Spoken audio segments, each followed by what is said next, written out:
ఇప్పటిదాకా TET English గ్రామర్కు సంబంధించి సిలబస్లో ఉన్నటువంటి అన్ని టాపిక్స్ అంటే దాదాపుగా 50 అంశాల మీద మనం చెప్పుకున్నటువంటి ఈజీ లాజిక్స్ అన్నీ కూడా ఒక్క వీడియోలోనే చేద్దాము అనేటువంటి ఆలోచనతోటి ఈ వీడియోను మీ ముందుకు తీసుకురావడం జరిగింది.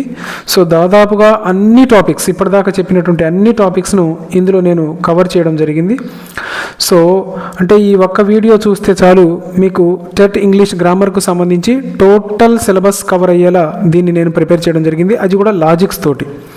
సో అన్నీ ఒక దాంట్లోనే ఉంటాయి కాబట్టి వీడియో లెంత్ ఎక్కువగా ఉంటుంది, అలా అని స్కిప్ చేయమాకండి. రైట్. సో ఒక్కొక్క టాపిక్ను నిదానంగా ఎక్స్ప్లెయిన్ చేసుకుంటూ వెళ్దాము. ప్రతి టాపిక్ మీద లాజిక్ నేర్చుకుంటాము, అదేవిధంగా ఒక 3-4 బిట్స్ను కూడా మనం ప్రాక్టీస్ చేస్తాం. రైట్. సో ఇప్పుడు మొదటి టాపిక్ తోటి స్టార్ట్ చేసేద్దాము. మొదటిది వచ్చేసి అబ్స్ట్రాక్ట్ నౌన్. టెట్ ఎగ్జామ్లో అబ్స్ట్రాక్ట్ నౌన్ మీద బిట్ వచ్చినప్పుడు మనం ఎలా గుర్తించాలి అనేటువంటిది ఆల్రెడీ నేర్చుకొని ఉన్నాం. రైట్. ఏ విధంగా అబ్స్ట్రాక్ట్ నౌన్ మీద అంటే ఈ విధంగా అడిగాడు అనుకోండి. Right. Which is an abstract noun. So ఇందులో నేనేం చెప్పాను, హ్యాపీనెస్ అనేటువంటిది అబ్స్ట్రాక్ట్ నౌన్. ఓకే, ఆప్షన్స్ చూడండి, బాయ్, హ్యాపీనెస్, రవి, సీత. కానీ ఇందులో హ్యాపీనెస్ అనేటువంటిది అబ్స్ట్రాక్ట్ నౌన్. ఎందుకంటే ఈ పదం దేంతో ఎండ్ అయింది, ఎస్ తోటి, NESS తోటి. సో అంటే అక్కడ లాజిక్ ఉంది అని అర్థం. సో అబ్స్ట్రాక్ట్ నౌన్ యొక్క పదాలు, ఆ అబ్స్ట్రాక్ట్ నౌన్ అనేటువంటి ఆ వర్డ్స్ ఎలా ఎండ్ అవుతాయి అంటే NESSతో కానీ, ITYతో కానీ, TIONతో కానీ, SIONతో కానీ, MENTతో కానీ, HOOD హుడ్ అనేటువంటి దాంతో కానీ, SHIPతో కానీ ఎండ్ అయితే వాటిని మనం ఏంగా గుర్తించాలి, అబ్స్ట్రాక్ట్ నౌన్గా గుర్తించాలి. రైట్. ఒకసారి ఇంకొక బిట్ చూద్దాం, చూడండి. Which is an abstract noun. Teacher, Ramesh, kindness, girl.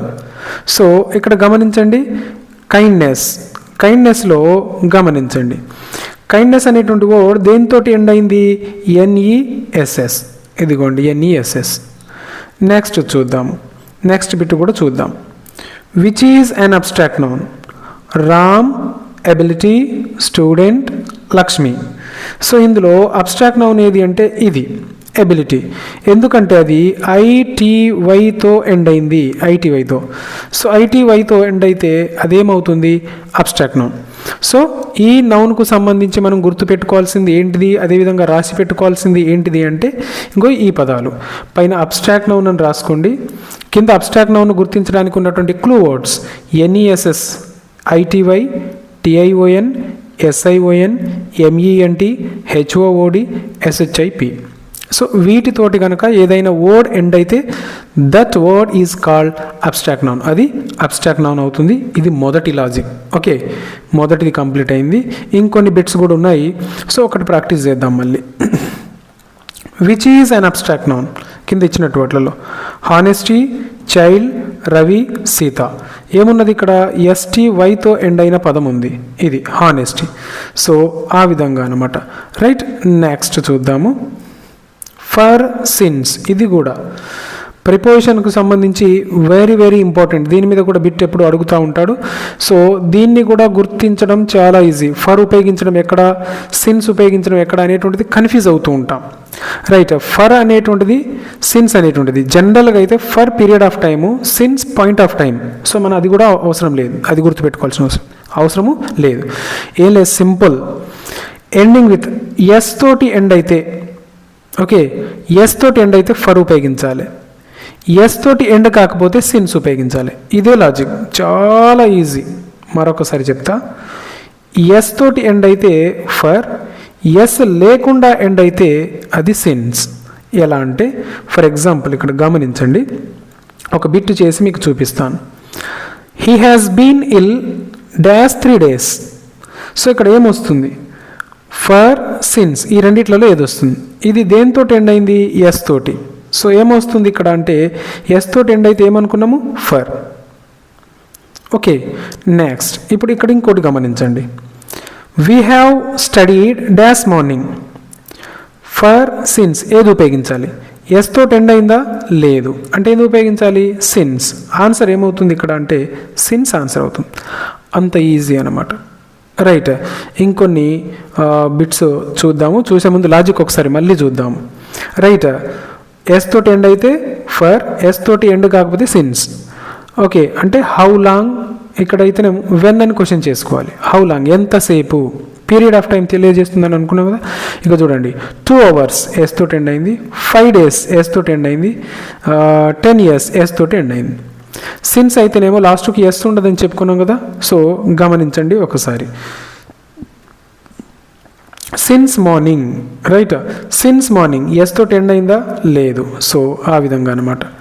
Next since yesterday, next since Monday, since 5 PM. So ఆ విధంగా ఎస్ తోటి ఎండ్ కాకపోతే అక్కడ మనం సిన్స్ ఉపయోగించాలి. Very easy. ఇంకొన్ని బిట్స్ కూడా ప్రాక్టీస్ చేస్తే మనకు ఒక క్లారిటీ వస్తుంది. They have worked here dash last year. They have worked here dash last year. So for since last year, ఇక్కడ ఎస్ ఉందా? లేదు. ఎస్ లేకపోతే ఏం ఉపయోగించాలి?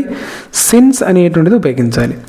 They have worked here since last year, అంటే గత సంవత్సరం నుంచి వాళ్ళు ఇక్కడ పనిచేస్తున్నారు. Next I have known him dash childhood. So గమనించండి, లాస్ట్కి ఎస్ ఉందా? గమనించండి. ఫర్ ఇక్కడ ఉపయోగించాల్సింది ఏంటిది? For since. లాస్ట్కి ఎస్ ఉందా? లేదు. ఎస్ లేకపోతే ఏం ఉపయోగించాలని చెప్పుకున్నాం మనము? సిన్స్ ఉపయోగించాలి. సో ఆన్సర్ ఏమవుతుంది? For since. ఈ రెండిట్లలో సిన్స్ అనేటువంటిది ఆన్సర్ అవుతుంది. సో ఈ లాజిక్ను కూడా గుర్తుపెట్టుకోండి. ఫర్ గురించి, సిన్స్ గురించి నేర్చుకున్నాము. అదేవిధంగా ఫస్ట్ది ఉంది కదా, అబ్స్ట్రాక్ట్ నౌన్ గురించి నేర్చుకున్నాం. 2 అయిపోయినాయి. నెక్స్ట్ బిట్లోకి వెళ్దామా? ఇంకో బిట్ ప్రాక్టీస్ చేద్దాం, ఇంకోటి చూద్దాము. Right, so we have been friends dash many years. గమనించండి, ఇయర్స్ ఉంది. ఇయర్స్ ఉంటే ఫర్ ఉపయోగించాలి. సో ఆప్షన్ చూడండి, ఫర్ సిన్స్. సో ఆన్సర్ ఏమవుతుంది? For. We have been friends for many years. Next ఇంకా చూద్దాం. He has been dash absent, he has been absent dash Monday. So ఇక్కడ Monday ఉన్నది. For since ఏది ఉపయోగించాలి? Monday. Right, Monday తర్వాత S ఉందా? లేదు. లేదు అన్నప్పుడు ఎస్ లేకపోతే ఏం ఉపయోగించాలని చెప్పుకున్నాము? Since. Right, so since. He has been absent since Monday. Right, ఇది ఇంకొక లాజిక్. నెక్స్ట్ లాజిక్ మనం నేర్చుకోబోయేటువంటిది, ఓకే, అదేంటిదంటే ఇదేంటిది అంటే చూద్దాము. ఒక్క నిమిషం గమనించండి. యాడ్ వర్బ్ గురించి. ఎగ్జామ్లో యాడ్ వర్బ్ అనేటువంటి బిట్ ఇస్తే ఈజీగా ఎలా మనం గుర్తించాలి గమనించండి. ఇప్పుడు నేను చెప్పేదంతా ఇప్పటిదాకా చెప్పుకున్న క్లాస్లో ఉన్నటువంటి షార్ట్ కట్స్ అన్నీ ఒక వీడియోలో చెప్తున్నాను. వీటి యొక్క ఫుల్ వీడియో మళ్ళీ నా ఛానల్లో అవైలబుల్ కలవు. ఫుల్ వీడియో చూడాలి, నేను మొత్తం పేపర్ ప్రాక్టీస్ చేయాలనుకుంటే తప్పకుండా చూడగలరు. అక్కడ PDF కూడా అవైలబుల్ ఉంటుంది. రైట్, ఒకే వీడియోలోనే మొత్తం టెట్ సిలబస్ కంప్లీట్ చేయాలి అనుకుంటే ఇది. రైట్, నెక్స్ట్ ఇప్పుడు గమనించండి. He speaks slowly. రైట్, ఇందులో గమనించండి. హీ స్పీక్స్ స్లోలీలో ఇందులో యాడ్ వర్బ్ ఏది అంటున్నాడు? హీ స్పీక్స్ స్లోలీ, తర్వాత స్పీక్. Right, speaks. సో ఇక్కడ గమనించండి, కొంచెం పెన్ థిక్నెస్ పెంచుదాము.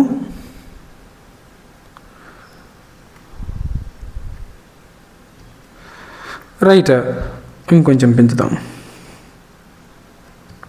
గమనించండి. సో ఇక్కడ వచ్చేసి ఆన్సర్ ఏమవుతుందంటే స్లోలీ అనేటువంటిది ఆన్సర్ అవుతుంది. ఇది కూడా పెంచుదాము. స్లోలీ అనేటువంటిది ఆన్సర్ అవుతుంది. ఎలా అంటే యాడ్వర్బ్కు సంబంధించి బిట్ అడిగినప్పుడు మనం గుర్తించాల్సిన మెయిన్ పాయింట్ ఏంటిదంటే యాడ్వర్బ్ అంటేనే ఎల్వైతో ఎండ్ అయినటువంటి పదాలు. దాదాపు 95% పదాలు దేంతో ఎండ్ అవుతాయి అవి అంటే ఎల్వై తోటి ఎండ్ అవుతుంది. రైట్, థిక్నెస్ ఎక్కువైంది. రైట్, సో 95% ఎల్వైతో ఎండ్ అయ్యే పదాలన్నీ కూడా యాడ్వర్బ్ అవుతాయి. సో అందుకే ఇక్కడ గమనించండి. ఇప్పుడు ఇక్కడ గమనించండి, ఎల్వైతో ఎండ్ అయింది కదా, సో అది యాడ్వర్బ్. నెక్స్ట్ ఫస్ట్ రూల్ ఏంటిది? యాడ్వర్బ్కి సంబంధించి ఎల్వైతో ఎండ్ అయ్యే పదాలు. ఎల్వైతో ఎండ్ లేకపోతే మనం ఎలా అని ప్రశ్నించుకోవాలి. అప్పుడు కూడా వచ్చే ఆన్సర్ అదే అవుతుంది. For example, he speaks slowly. అతను స్లోగా మాట్లాడుతున్నాడు. ఇప్పుడు మనకున్నటువంటి లాజిక్ ఉంది కదా, ఈ ఎలా మాట్లాడుతున్నాడు? స్లోలీ. సో అలా చూసుకున్న మనకు ఆన్సర్ అనేటువంటిది వస్తుంది. Right, no doubt. నెక్స్ట్ ఇంకొన్ని పదాలు ఉంటాయి, అవి కూడా యాడ్వర్బ్ అవుతాయి. ఎప్పుడు అని ప్రశ్నించుకున్నా మనకు వచ్చే ఆన్సర్ యాడ్వర్బ్ అవుతుంది. ఫర్ ఎగ్జాంపుల్ అది చూద్దాం, చూడండి. She is coming now. ఆమె ఇప్పుడు వస్తుంది. సో మనకు యాడ్వర్బ్ గుర్తించాలంటే ఏం చేయాలని చెప్పిన నేను? క్వశ్చన్ చేసుకోవాలని చెప్పిన. ఎప్పుడు వస్తుంది ఆమె? ఎప్పుడు అని క్వశ్చన్ చేసుకోండి. She is coming now. ఆమె ఇప్పుడు వస్తుంది. ఎప్పుడు వస్తుంది? ఇప్పుడు. సో ఇక్కడ ఇప్పుడు అనేటువంటిది యాడ్వర్బ్ అవుతుంది. సో ఇక్కడ ఆన్సర్ వచ్చేసి ఇది. యాడ్వర్బ్ను గుర్తించడానికి ఇంకొక లాజిక్ కూడా ఉంది. ఎక్కడ అని ప్రశ్నించుకున్నా అది కూడా యాడ్వర్బ్ అవుతుంది. ఎంత అని ప్రశ్నించుకున్నా అది కూడా యాడ్వర్బ్ అవుతుంది. రైట్. సో ఒకసారి గమనించండి. ఇంకో ఇక్కడ ఇచ్చాను చూడండి, ఎప్పుడు అనే దానికి కొన్ని పదాలు వస్తాయని. సో ఎప్పుడు, టుడే ఈరోజు, నౌ ఇప్పుడు, సూన్ త్వరలో, ఆ విధంగా. ఎక్కడ అంటే ఇక్కడ, దేర్ అక్కడ, అవుట్ సైడ్. సో అటువంటి పదాలన్నీ కూడా యాడ్వర్బ్ అవుతాయి. హౌ మచ్ ఎంత, very, too, almost, quite. So ఇటువంటి పదాలని అంటే డిగ్రీస్ని తెలియజేసేటువంటి పదాలన్నీ కూడా యాడ్వర్బ్ అవుతాయి. ఇంకొన్ని బిట్లు ప్రాక్టీస్ చేద్దాము. రైట్, ఇంకొక బిట్ కూడా ఉంది కదా, గమనించండి. The boy ran quickly. So దేంతో ఎండ్ అయింది? ఎల్వై తోటి. సో ఇందులో యాడ్వర్బ్ ఏది మరి? ఎల్వైతో ఎండ్ అయిన పదమే. సో ఇది యాడ్వర్బ్ అవుతుంది. నెక్స్ట్ ఇప్పుడు యాడ్వర్బ్కు సంబంధించి ఎలా గుర్తించాలో కూడా నేర్చుకున్నాం. ఐడియా ఉంది కదా. మన బండ గుర్తు ఏంటిదంటే యాడ్వర్బ్ అనగానే ఎల్వైతో ఎండ్ అయ్యేటువంటి పదం. రైట్. అదేవిధంగా ఎలా ప్రశ్నించుకుంటే యాడ్వర్బ్ వస్తుందంటే ఎలా, ఎప్పుడు, ఎక్కడ, ఎంత. ఎలా, ఎప్పుడు, ఎక్కడ, ఎంత వాటితోటి ప్రశ్నించుకున్న వచ్చే పదాల ఆన్సర్ అంతా కూడా యాడ్వర్బ్ అవుతుంది. నెక్స్ట్ దాని తర్వాత మనం నేర్చుకోవాల్సింది article. Very very very very important. Article, adverb, parts of స్పీచ్లలో అబ్స్ట్రాక్ట్ నౌన్ ఇవన్నీ కూడా చాలా ఇంపార్టెంట్. నెక్స్ట్ ఏ యాన్ ఇప్పుడు నేర్చుకుంటాం, తర్వాత నేర్చుకుంటాం దా మీద లాజిక్స్ అన్నీ ఒకేసారి అయితే మీరు కన్ఫ్యూజ్ అవుతారు కాబట్టి అలా. అయితే ఆర్టికల్ సంబంధించి బిట్ రాగానే మనం ఫస్ట్ యాన్ ఎక్కడ ఉపయోగించాలి, ఏ ఎక్కడ ఉపయోగించాలో తెలుసుకోవాలి. యాన్ తెలిస్తే ఆటోమేటిక్గా ఏ తెలిసిపోతుంది. జనరల్గా మనకు తెలిసిన రూల్ ఏంటిదంటే ఏఈఐఓయు ఉంటే వాటి ముందు యాన్ పెట్టాలని మనం వేరే దగ్గర నేర్చుకున్నాం. కానీ నా ఛానల్లో ఎవరైతే నేర్చుకున్నారో ఏఈఐఓయు ఉంటే అప్పుడు గుడ్డిగా యాన్ పెట్టకుండా ఆ పదాన్ని తెలుగులో రాసుకోవాలని చెప్పిన. తెలుగులో రాసినప్పుడు ఇక్కడ తెలుగులో ఉన్నాయి చూడండి, ఆ, ఈ, ఊ, ఏ, ఐ, ఓ, ఔ, ఔ అక్కడ దాకా తెలుగులో రాసుకున్నప్పుడు ఆ పదాన్ని ఇప్పుడు ఇక్కడ నుంచి ఆ నుంచి ఔ దాకా కనుక ఉన్నట్లయితే అప్పుడు మనం యాన్ ఉపయోగించాలి. రైట్. ఒకసారి దాని మీద ప్రయత్నం చేద్దాం, అంటే ప్రాక్టీస్ బిట్ చేద్దాం. సో అందులో ఫస్ట్ది ఈ బిట్ ప్రాక్టీస్ చేద్దాం. She bought dash umbrella. She bought dash umbrella. So మనం ఏమనుకున్నాము, ఏ యాన్ వీటిలలో ఏది ఉపయోగించాలి? అంబ్రెల్లా. దాన్ని తెలుగులో రాయండి, అంబ్రిల్లా ఇలా కదా. సో ఇప్పుడు గమనించండి, అంబ్రిల్లాలో మొదటి లెటర్ ఏముంది? ఆ ఉన్నది. ఆ అనేటువంటిది ఇందులో వస్తుందా రావట్లేదా? ఇగో ఇక్కడ ఉంది ఆ, ఈ ఆ. రైట్. సో ఆ విధంగా అనమాట. అలా వస్తే అక్కడ ఏం ఉపయోగించవచ్చు డైరెక్ట్గా అంటే యాన్ అనే దాన్ని ఉపయోగించవచ్చు. కానీ ఇంకొక సందర్భం కూడా ఉన్నది. సో ఒక్క రూల్ మాత్రమే నేర్చుకున్నాం. ఇప్పుడు ఇంకా 3 ఉన్నాయి. కొన్ని సైలెంట్ లెటర్స్ ఉంటాయి. హెచ్ అనేటువంటిది సైలెంట్గా ఉంటుంది, అక్కడ కూడా మనం యాన్ ఉపయోగించాలి. అది ఎలానో ఆ రూల్ కూడా ఎక్స్ప్లెయిన్ చేస్తా ఎగ్జాంపుల్ తోటి. He is dash honest boy. ఇక్కడ హానెస్ట్ బాయ్, హానెస్ట్లో హెచ్ అనేటువంటిది సైలెంట్, తర్వాత ఉన్నటువంటిది ఏంటిది? ఆ. So honest. ఓకే, ఆ విధంగా అంటే ఇక్కడ ఏముంది? ఆ ఇక్కడ ఉంది కదా. రైట్. సో ఆ విధంగా ఉన్నప్పుడు మనం యాన్ని ఉపయోగించాలి. ఓకే, రెండో రూల్ అయిపోయింది. ఇది అయిపోయింది, ఇది అయిపోయింది. నెక్స్ట్ ఇది అస్సలుది మనం ఇప్పుడు నేర్చుకుంటున్నాం. అసలు రూల్. గమనించండి, అసలు రూల్ ఏంటిదంటే ఇక్కడ కొన్ని పదాలు ఉన్నాయి చూడండి. ఏంటి అవి అంటే F, H, L, M, N, R, S, X. ఈ వర్డ్స్ ఈ లెటర్స్ కనుక ఉండి వాటి ముందు ఏం ఉపయోగించాలి అని కనుక అడిగితే అక్కడ మనము యాన్ ఉపయోగించాలి. ఎందుకంటే అవి కూడా ఈ విధంగా ఉండాలి, అంటే ఆ లెటర్ పలకగలగాలి, లెటర్ పలికే విధంగా ఉండగలగాలి. ఇప్పుడు దీన్ని పలకండి, ఎంఎల్ఏ. ఓకే, దీన్ని ఎలా రాస్తాం? తెలుగులో రాసుకోవాలనుకున్నాం కదా, ఏం ఇలా రాస్తాం. రైట్. ఇప్పుడు ఇందులో ఏమున్నది? ఏ ఉన్నది. ఇప్పుడు మనకు ఆళ్ళల్లో మనం చెప్పుకున్న రూల్ ప్రకారం ఏ ఉందా? గమనించండి, ఇది కూడా ఇక్కడ. అలా ఉన్నప్పుడు ఏం ఉపయోగించాలి? యాన్ ఉపయోగించాలి. సో ఇక్కడ యాన్ ఎమ్మెల్యే అనేటువంటిది ఆన్సర్ అవుతుంది. అయితే మిగతా పదాలను కూడా ఒకసారి నేను తెలుగులో రాసి చూపిస్తాను, అప్పుడు మీకు ఇంకా క్లియర్గా అర్థం అవడానికి అవకాశం ఉంటుంది. సో గమనించండి, ఫస్ట్ది ఏంటిది? ఏఫ్. తెలుగులో ఇలా రాసుకోవాలి, ఏఫ్. తర్వాత హెచ్. కానీ మీరు హెచ్ అంటే ఇలా రాశారనుకోండి, ఇలా రాస్తే తప్పు అవుతుంది, మనకు ప్రొనౌన్సియేషన్ పోతుంది. సో వాటిని 2 లెటర్స్ తోటి కలిసే విధంగా మనం రాసి పెట్టుకోవాలి, అప్పుడు మాత్రమే కరెక్ట్ అవుతుంది. అది జాగ్రత్తగా మనం అబ్జర్వ్ చేయాలి. ఇప్పుడు నెక్స్ట్ ఏమున్నది? ఎల్. ఎల్ని ఎలా రాయాలి? ఎల్. తర్వాత M, M. N, N. R, S. Right. ఇంకా ఎక్స్. సో గమనించండి, ఇందులో ఫస్ట్ లెటర్ గమనించండి, ఏ, ఏ, ఏ, ఏ, ఏ, ఆ, ఏ. ఇవన్నీ కూడా ఇందులో ఉన్నాయి అవి. రైట్. కాబట్టి గమనించండి, అవన్నీ కూడా ఏమవుతాయి అంటే ఓవెల్ సౌండ్ కిందికి వస్తాయి. కాబట్టి మనము అది జాగ్రత్తగా అబ్జర్వ్ చేసుకోవాలి. సో అవి గనక ఉన్నట్లయితే, అంటే బిట్ ఈ విధంగా గనక ఇచ్చినట్లయితే, ఇక్కడ ఎం ఉంది కదా అని మనం ఎం అనేటువంటిది ఓవెల్స్లలో, ఓకే, ఇక్కడ ఇచ్చినటువంటి ఓవెల్స్లలో లేదు కాబట్టి అక్కడ ఏ పెట్టి రాకూడదు, యాన్ పెట్టాలి.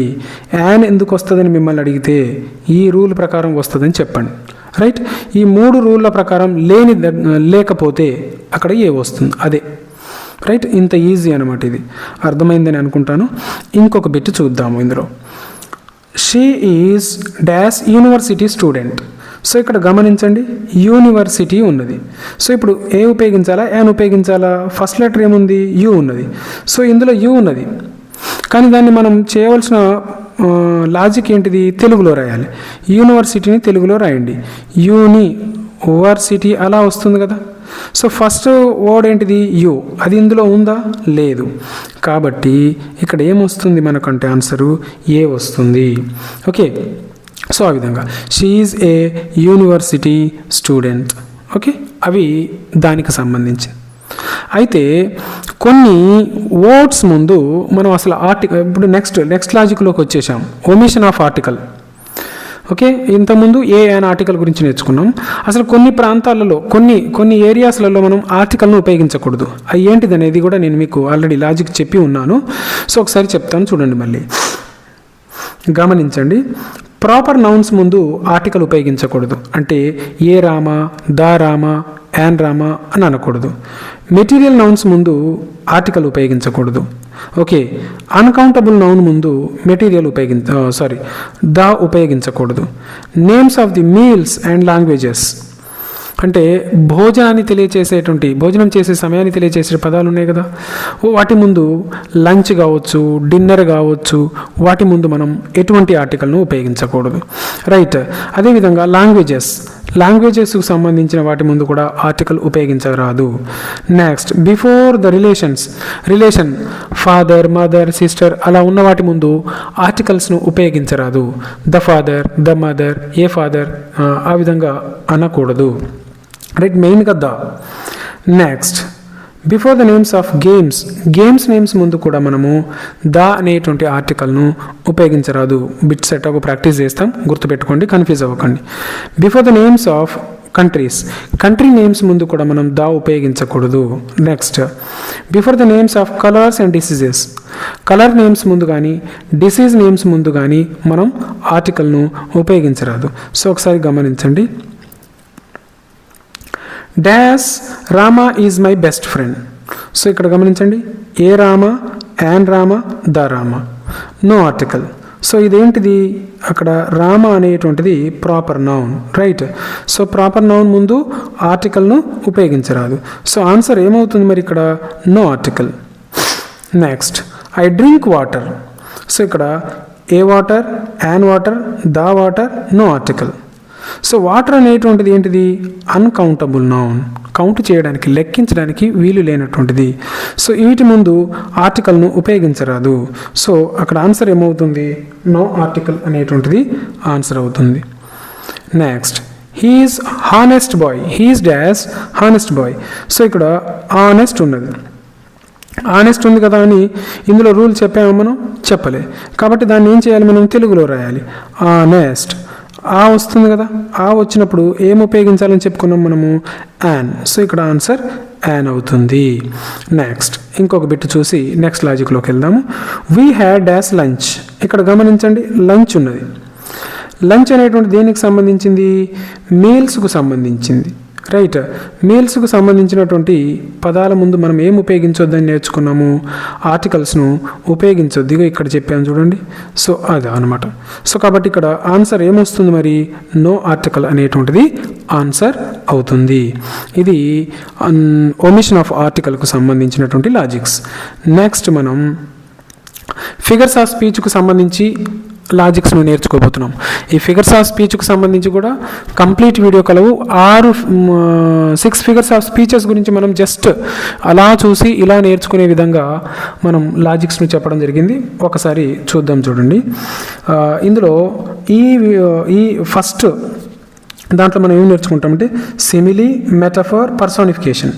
సో వీటిని రికగ్నైజ్ చేయమని బిట్ అడిగితే, అంటే ఎలా అంటే ఇవి చాలా తక్కువ మందికి తెలుసు కాబట్టి ఫస్ట్ బిట్ చూద్దాం. బిట్ను చూసి తర్వాత లాజిక్స్ను ఎక్స్ప్లెయిన్ చేయడానికి ప్రయత్నం చేస్తాను.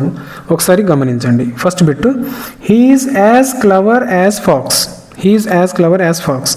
సో ఈ సెంటెన్స్ ఏంటిది అని అడుగుతాడు ఫిగర్స్ ఆఫ్ స్పీచ్లో. Simile, metaphor, personification. సో అందులో ఏది అని అడుగుతాడు. సో ఇక్కడ గమనించండి, యాజ్ ఉంది, యాజ్ ఉంది, రైట్. యాజ్ ఉంటే అది సిమిలీ. సో ఆన్సర్ ఏమవుతుంది, సిమిలీ అవుతుంది.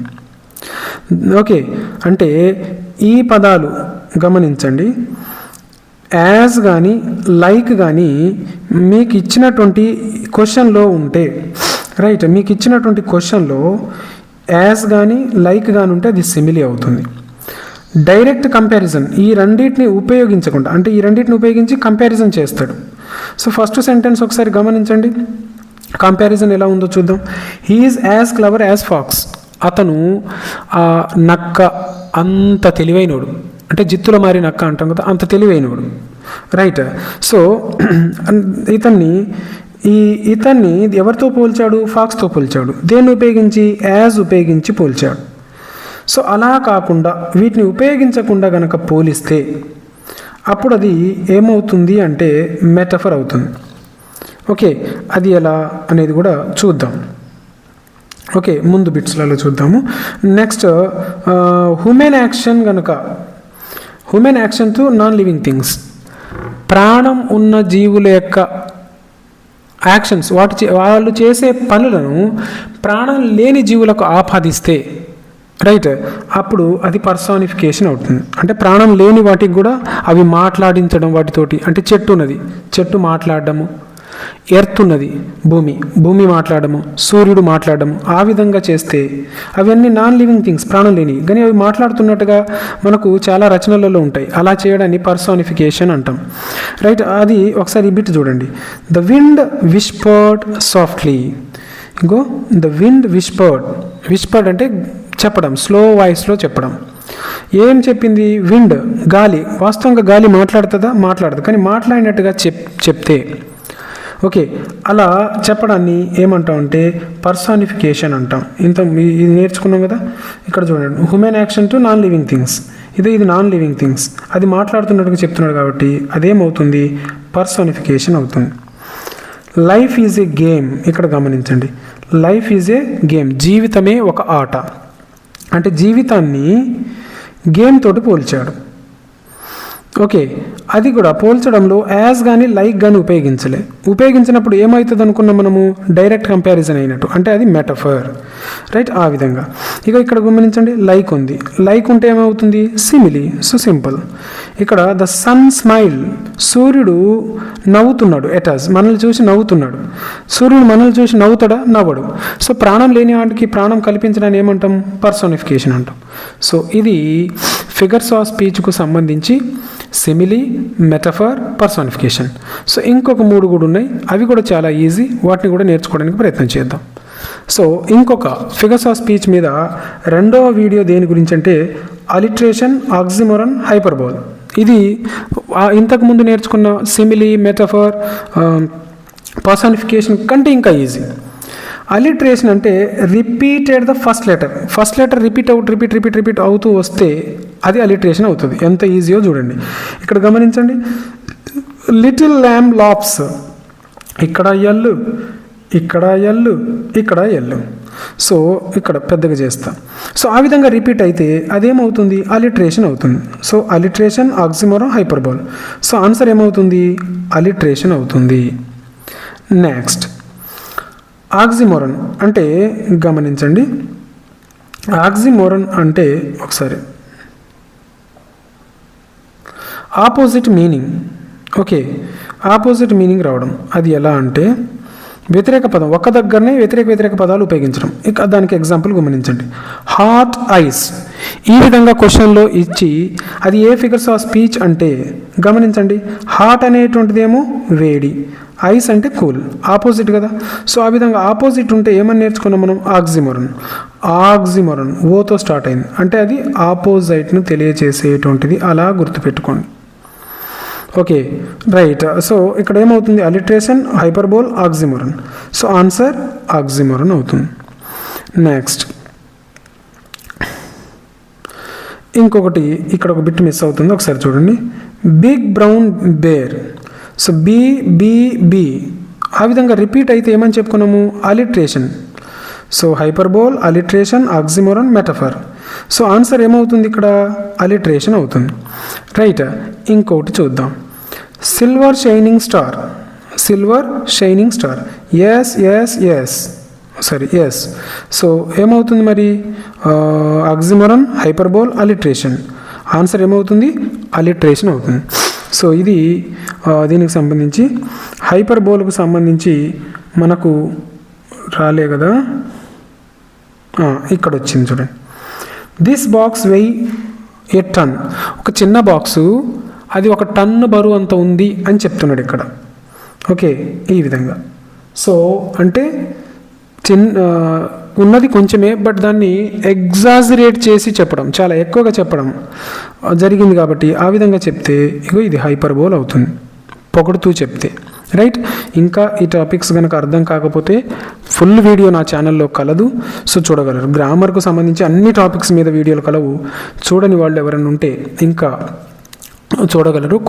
కొత్తవారు అంటే ఇప్పుడే నా ఛానల్లో చూస్తున్నట్లయితే, నా క్లాసెస్ కనుక వింటున్నట్లయితే తప్పకుండా సబ్స్క్రైబ్ చేసుకోగలరు, రైట్. నేను పీడిఎఫ్స్ను కూడా ఉచితంగా అందించడం జరిగింది, కాబట్టి కావాల్సిన వాళ్ళు డౌన్లోడ్ చేసుకోగలరు.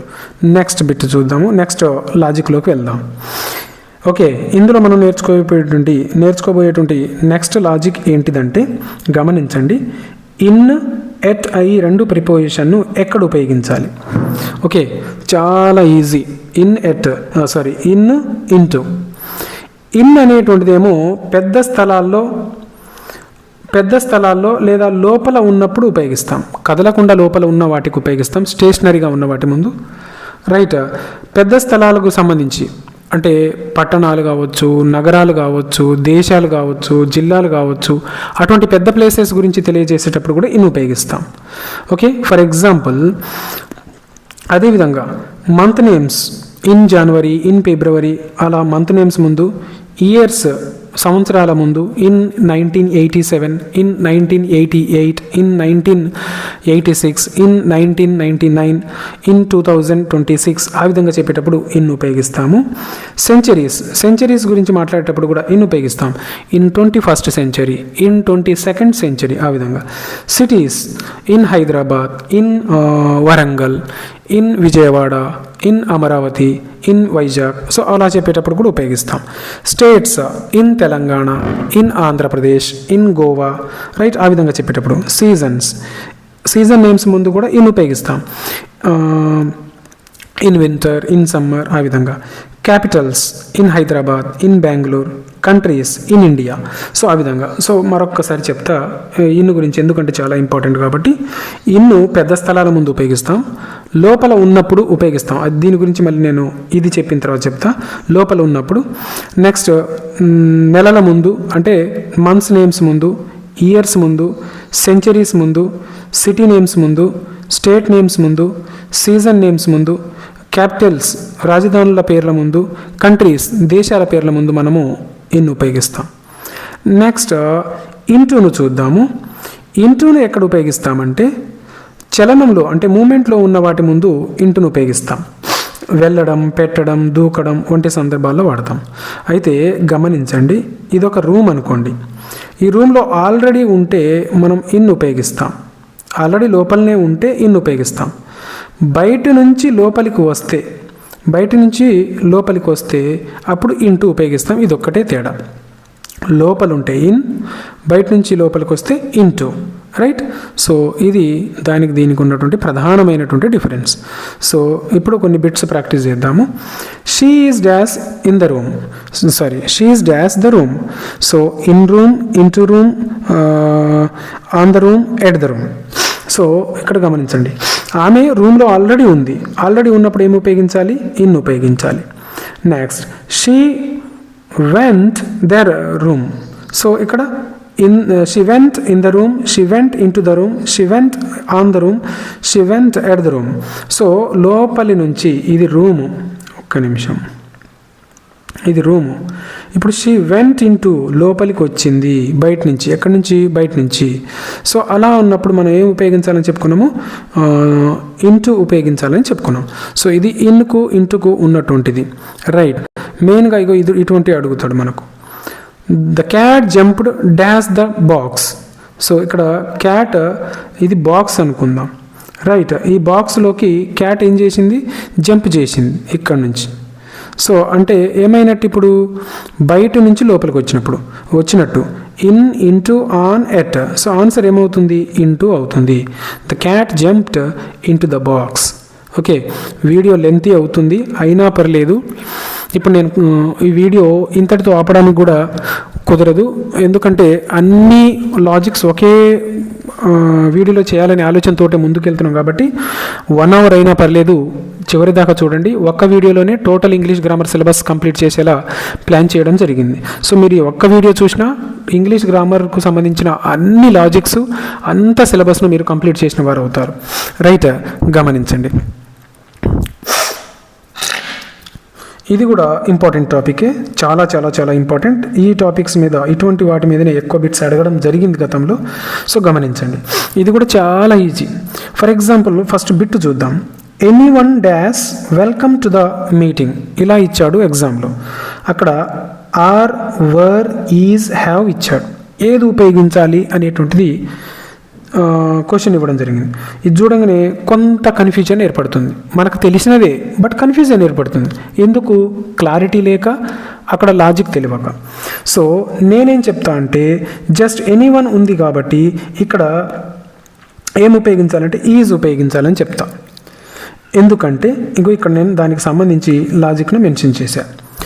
ఏదైనా సెంటెన్స్లో, ఏదైనా మనకు క్వశ్చన్లో గమనించండి, ఎనీవన్ కానీ, ఎనీబడి కానీ, ఎనీథింగ్ కానీ, సమ్వన్ కానీ, సంబడి కానీ, something, everyone, everybody, everything, no one, nobody, nothing, each, either, neither, one, ఇటువంటి పదాలు గనక ఉంటే, రైట్, ఇటువంటి వర్డ్స్ ఉండి ఇక్కడ తర్వాత ఏ హెల్పింగ్ వర్బ్ వస్తుందని అడిగితే ఇవి ఉంటాయి అక్కడ. ఈజ్ కానీ, వాజ్ కానీ, హ్యాస్ కానీ, డస్ కానీ, రైట్, అవే ఆన్సర్ అవుతాయి. సో ఇప్పుడు ఇక్కడ గమనించండి, ఈజ్ ఉంది, ఇందులో ఈజ్ ఎక్కడుంది? ఇదిగోండి ఇది. సో ఆ విధంగా అనమాట. సార్ ఇదంతా గుర్తుపెట్టుకోవాలన్నా ఏమంటే అందులో కూడా లాజిక్స్ ఉన్నాయి. అది ఎలా అంటే గమనించండి. వన్ గమనించండి, ఎనీ వన్, తర్వాత వన్, ఇక్కడ నో వన్, రైట్, ఆ విధంగా. Next thing, anything, everything, nothing, something, వన్కైతే సమ్ వన్, ఆ విధంగా. ఇంకా బడి, సంబడి, ఎనీబడి, ఇగో వన్కి మళ్ళీ ఇంకోటి ఇక్కడ దొరికింది, ఎవ్రీ వన్. సో ఆ విధంగా కూడా ఉన్నాయి. సో అలా కూడా గుర్తుపెట్టుకోవడం కష్టం అనుకుంటే గుర్తుపెట్టుకోండి, ఇది గుర్తుపెట్టుకున్నా చాలు. ఏది, ఈ 4 గుర్తుపెట్టుకున్నా చాలు, మిగతాదంతా కవర్ అయిపోతుంది. ఇవి ఉంటే ఫ్లూరల్స్, అవి ఆర్, వర్, హ్యావ్, ఈ 3 ఏదో ఒకటి ఉపయోగించాలి. అవి లేకపోతే ఇవే ఆన్సర్ అవుతుంది, రైట్. అలా కూడా గుర్తుపెట్టుకోవచ్చు, రైట్. గమనించండి, బోత్, ఫ్యూ, మెనీ, సెవరల్ ఉంటే అక్కడ ఆర్ కానీ వర్ కానీ హ్యావ్ కానీ ఆన్సర్ అవుతుంది. అలా గుర్తుపెట్టుకోండి. సో వెరీ వెరీ ఇంపార్టెంట్, గుర్తుపెట్టుకోండి. ఈ టాపిక్ చాలా ఇంపార్టెంట్. సో నెక్స్ట్ బిట్ చూద్దాం. Somebody dash calling you. So already body అని గుర్తుపెట్టుకున్నాం కదా, అంటే ఏమో ఉపయోగించాలి, are, were, is, have. Answer ఏమవుతుంది, ఈజ్ అవుతుంది. ఇదిగోండి, ఎక్కువ ఈజ్, హ్యాజ్ మీదనే మనకు అడుగుతాడు, మిగతా అంతా గడగడు. Is, has. ఇందులోనేమో ఆర్ ఒకటి లేదా హ్యావ్ ఒకటి అడుగుతాడు, అంతే. ఇవే ఇంపార్టెంట్. కాకపోతే అదనంగా మీకు కూడా మళ్ళీ వేరే రకంగా టిపికల్గా బిట్ ఇచ్చినా మిస్ అవ్వకూడదనే ఆలోచనతో మిగతాయి కూడా నేను ఇవ్వడం జరిగింది. ఇంకొన్ని బిట్స్ కూడా ప్రాక్టీస్ చేద్దాము. Everything dash ready for the function. So గమనించండి, ఇక్కడ ఎవ్రీథింగ్ లాజిక్గా గుర్తుపెట్టుకోవడానికి థింగ్ ఉన్నప్పుడు ఈజ్ ఆన్సర్ అవుతుందని నేర్చుకున్నాం. Is answer. No one dash allowed to enter late. So ఇక్కడ వన్, నో వన్, ఓకే. ఇదిగోండి నో వన్ ఉన్నప్పుడు ఇందులో ఉన్నది ఆన్సర్ అవ్వాలి కదా. So are, were, is, have. నేను చెప్పా కదా, ఎక్కువ ఈజ్ మీద కానీ ఇందులో అయితే ఈజ్, హ్యాజ్, ఆర్, హ్యావ్, వీటి మీదనే అడుగుతాడు, గుర్తుపెట్టుకోండి. నెక్స్ట్, ఇది ఈ ప్రొనౌన్కు సంబంధించి హెల్పింగ్ వర్బ్స్ ఎలా ఉపయోగించాలనే దానికి సంబంధించిన లాజిక్. నెక్స్ట్, ఇది ఎక్కడ అడుగుతాడంటే కరెక్షన్ ఆఫ్ సెంటెన్స్లలో అడుగుతాడు. తర్వాత ఇంకొకటి ఎక్కడ అడుగుతాడంటే ఎర్రర్ ఐడెంటిఫికేషన్ ఉంది కదా, ఈ ఎర్రర్ ఐడెంటిఫికేషన్ దగ్గర అడుగుతాడు. నెక్స్ట్, ఇంకొన్ని సందర్భాల్లో అడగడానికి అవకాశం ఉంటుంది, కాబట్టి జాగ్రత్తగా దాన్ని నేర్చుకొని పెట్టుకోగలరు. కావాలనుకున్న వాళ్ళు స్క్రీన్ షాట్ కూడా తీసుకోవచ్చు. నెక్స్ట్, ఇఫ్ క్లాస్కు సంబంధించి లాజిక్ మనం ఆల్రెడీ క్లాస్ చెప్పుకున్నాం. అయితే మీరు గుర్తుపెట్టుకోవాల్సింది ఏంటంటే, ఇక్కడ మీకు ఈ లాజిక్ అర్థం కాలేదంటే దానికి సంబంధించిన కంప్లీట్ వీడియో నా ఛానల్లో అవైలబుల్ ఉంటుంది, రైట్. అక్కడ నుంచి కూడా మీరు పూర్తిగా చూడవచ్చు ఆ లాజిక్ను. సో ఇంకా మా ఛానల్ను సబ్స్క్రైబ్ చేసుకోకపోతే తప్పకుండా సబ్స్క్రైబ్ చేసుకోగలరు, వీడియోను లైక్ చేయగలరు, రైట్. ఏదైనా లాజిక్ అర్థం కాకపోతే విసుక్కోమాకండి, చికాకు పడమాకండి, టెన్షన్ పడమాకండి. ఎందుకంటే అన్ని లాజిక్స్ అర్థం కావాలని లేదు, కొన్ని లాజిక్స్ మాత్రం అర్థం కాని ఏవైతే ఉన్నాయో వాటిని కంప్లీట్ వీడియో చూడాలని అర్థం. ఇక్కడ లాజిక్ అది అర్థం కాలేదంటే కంప్లీట్ వీడియో చూడాలి అని అర్థం. అర్థమైందంటే సంతోషం, అర్థం కాకపోతే మాత్రం కంప్లీట్ వీడియో చూడాలి, అది గుర్తుపెట్టుకోండి. ఇప్పుడు మనం వచ్చేసి ఇఫ్ క్లాస్కు సంబంధించినటువంటి దాని మీద డిస్కషన్ చేసుకోబోతున్నాం లాజిక్, రైట్. ఇవన్నీ కంప్లీట్ వీడియోలు ఛానల్లో కలవు. సో ఇఫ్ క్లాస్కు సంబంధించి మనం ఏం లాజిక్ ఆల్రెడీ డిస్కషన్ చేసుకున్నామంటే గమనించండి. ఫస్ట్ క్వశ్చన్ తోటే స్టార్ట్ చేద్దాం. If it dash we will stay at home. Okay, so గమనించండి, ఇక్కడ ఆన్సర్ ఏమొస్తుందంటే రెయిన్స్ అనేటువంటిది వస్తుంది. ఓకే, ఎందుకో ఇప్పుడు చెప్తా చూడండి. ఏదైనా ఇక్కడ V1 ఉంది, ఇక్కడ విల్ ఉంది. ఇక్కడ విల్ ఉన్నప్పుడు సెంటెన్స్లో విల్ ఉంటే ఇఫ్ క్లాస్ మీద బిట్ అడిగినప్పుడు గుర్తుపెట్టుకోండి, ఇఫ్ క్లాస్ మీద బిట్ అడిగి సెంటెన్స్లో విల్ కనుకుంటే అక్కడ మరొక దగ్గర బ్లాంక్ దగ్గర ఏమొస్తుందంటే V1 ఉంటుంది. ఓకే, ఎగ్జామ్లో ఎలా అడుగుతాడంటే అయితేనేమో V1 ఇచ్చి ఇక్కడ ఏమొస్తుందని అడుగుతాడు, అప్పుడు విల్ వస్తుంది. కొన్నిసార్లు ఏం చేస్తాడు, ఇక ఈ విధంగా అడుగుతాడు, ఫస్టే బ్లాంక్ ఇచ్చి ఇక్కడ విల్ ఇస్తాడు. విల్ ఇచ్చినప్పుడు అంటే దీన్ని ఇటు అడిగినా మనకు లాజిక్ పనిచేస్తుంది, ఇటు నుంచి ఇటు అడిగినా లాజిక్ పనిచేస్తుంది అనేది గుర్తుపెట్టుకోవాలి, రైట్. దాన్ని నేను ఎక్స్ప్లెయిన్ చేస్తా ఇప్పుడు, సో అక్కడ మీకు ఇంకా అర్థమవుతుంది. ఓకే, ఒక్కొక్కటి ఫస్ట్ ఈ లాజిక్స్ను ట్రై చేద్దాము, తర్వాత బిట్స్ ప్రాక్టీస్ చేద్దాం. ఇఫ్ క్లాస్ అంటేనే రెండు సెంటెన్స్లు, ఒక సెంటెన్స్ రెండు సెంటెన్స్లు ఉంటాయి. ఇక్కడ ఒకటి ఉంటుంది, ఇక్కడ ఒకటి ఉంటుంది, రైట్. అలా గుర్తుపెట్టుకోండి. సో మొదటి సెంటెన్స్ అంటే ఇక్కడ ఇచ్చిన సెంటెన్స్ V1లో ఉంటే అది జనరల్ ట్రూత్ అయితే ఇక్కడ కూడా V1 ఉంటుంది, రైట్. ఆ విధంగా ఆ బిట్స్ ప్రాక్టీస్ చేసినప్పుడు మీకు అర్థమవుతుంది. ఒకవేళ అలా కాకుండా ఇంకో కండిషన్లో 3 రకాలుగా అడగడానికి అవకాశం ఉంటుంది. ఇక్కడ V1 ఇచ్చాడు అనుకోండి, ఇటు విల్ అనేటువంటిది ఉంటుంది. ఇది ఇప్పుడు రైట్. దీని మీద ఎగ్జాంపుల్ చూడలే మనం. ఇది ఇంకోటి ఏంటిదంటే ఒక సెంటెన్స్లో వర్ కానీ V2 ఉంటే దానికి ఇంకో సైడ్ ఉన్న బ్లాంక్లో వుడ్ కానీ కుడ్ కానీ షుడ్ కానీ ఆన్సర్ అవుతుంది. ఒకవేళ ఇది ఇచ్చినప్పుడు వర్ కానీ V2 కానీ ఆన్సర్ అవుతుంది, వర్బ్ యొక్క రెండు రూపం. నెక్స్ట్ హ్యాడ్ ప్లస్ V3 ఉంటే ఇక్కడ ఇట్ సైడ్ సెంటెన్స్ 1లో హ్యాడ్ కానీ V3 ఉంటే సెంటెన్స్ 2లో వుడ్ హ్యావ్ అనేటువంటిది ఆన్సర్గా అవుతుంది. అది ఎలా అనేది నేను ఒకసారి మళ్ళీ బిట్స్ చేసి చూపిస్తాను, ఒకసారి గమనించండి. ఇదిగోండి, if you heat ice it dash. నువ్వు ఐస్ను హీట్ చేస్తే ఏమవుతుంది? ఐస్ని హీట్ చేస్తే ఏమవుతుంది? కరుగుతుంది. అదేంటిది? నిత్య సత్యం. కాబట్టి మనకేముండాలి? V1 వర్బ్ యొక్క మొదటి రూపం ఉండాలి, వర్బ్ యొక్క మొదటి రూపం ఉండాలి. సో ఇక్కడ ఇఫ్ యూ హీట్ ఇది వర్బ్ యొక్క మొదటి రూపం. ఇక్కడ కూడా ఏం రావాలి? మొదటి యొక్క వర్బ్ రూపమే రావాలి. మెల్టెడ్ ఇది V2 కాబట్టి ఇది ఆన్సర్ కాదు. విల్ తోటి ఇది ఉండదు. విల్ తోటి ఎప్పుడు? ఇక ఈ రూల్ ప్రకారం ఇచ్చినప్పుడు. తర్వాత మెల్ట్స్, గమనించండి, మెల్ట్స్ అనేటువంటిది V1, సో ఆన్సర్ ఇది అవుతుంది. హ్యాడ్ మెల్టెడ్ ఇది ఈ రూల్ ప్రకారం, మనకి ఈ రూల్ ప్రకారం బిట్ అడగలే కదా, రైట్. కాబట్టి ఇగో ఇది నిత్య సత్యానికి సంబంధించింది అంటే ఈ రూల్ ప్రకారము. సో అలా మనం గుర్తుపెట్టుకోవాలి. ఇది దీనికి సంబంధించిన లాజిక్. నెక్స్ట్ ఇవి ఇఫ్ క్లాస్కు సంబంధించింది. నెక్స్ట్ ఇప్పుడు మనం నేర్చుకోబోయే టాపిక్ వచ్చేసి యాక్టివైజ్ అండ్ ప్యాసివైజ్కు సంబంధించి. అందులోనూ మోడల్ వర్బ్స్ మీద కనుక బిట్ అడిగితే, ఓకే. సో మోడల్ వర్బ్స్ అంటే ఏంటిది? మరి అవి కూడా తెలియదు మాకు, అవి తెలియదు అని అడిగితే నన్ను నేను ఇక్కడ ప్రొవైడ్ చేశాను, రైట్.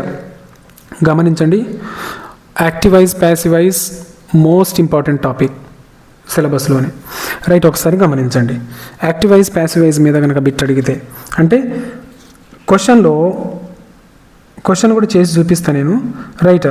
కెన్ ఉంటే can be plus V3 first question చూపిస్తే నేను మీకు అర్థమయ్యేటట్టుంది. ఇదిగోండి, he can lift the box అలా క్వశ్చన్ ఇచ్చాడు. ఇప్పుడు ఆన్సర్ ఏంటిది? సో మనకున్నటువంటి క్లూ ఏంటిది? కెన్ ఉంటే ఏముండాలనుకున్నాము? Can be plus V3. ఇదిగోండి, కెన్ బి ప్లస్ V3 ఉండాలి. సో ఆన్సర్లో చూడండి, కెన్ బి ప్లస్ V3 ఎక్కడుంది? విల్ బి ఉంది, ఆన్సర్ కాదు.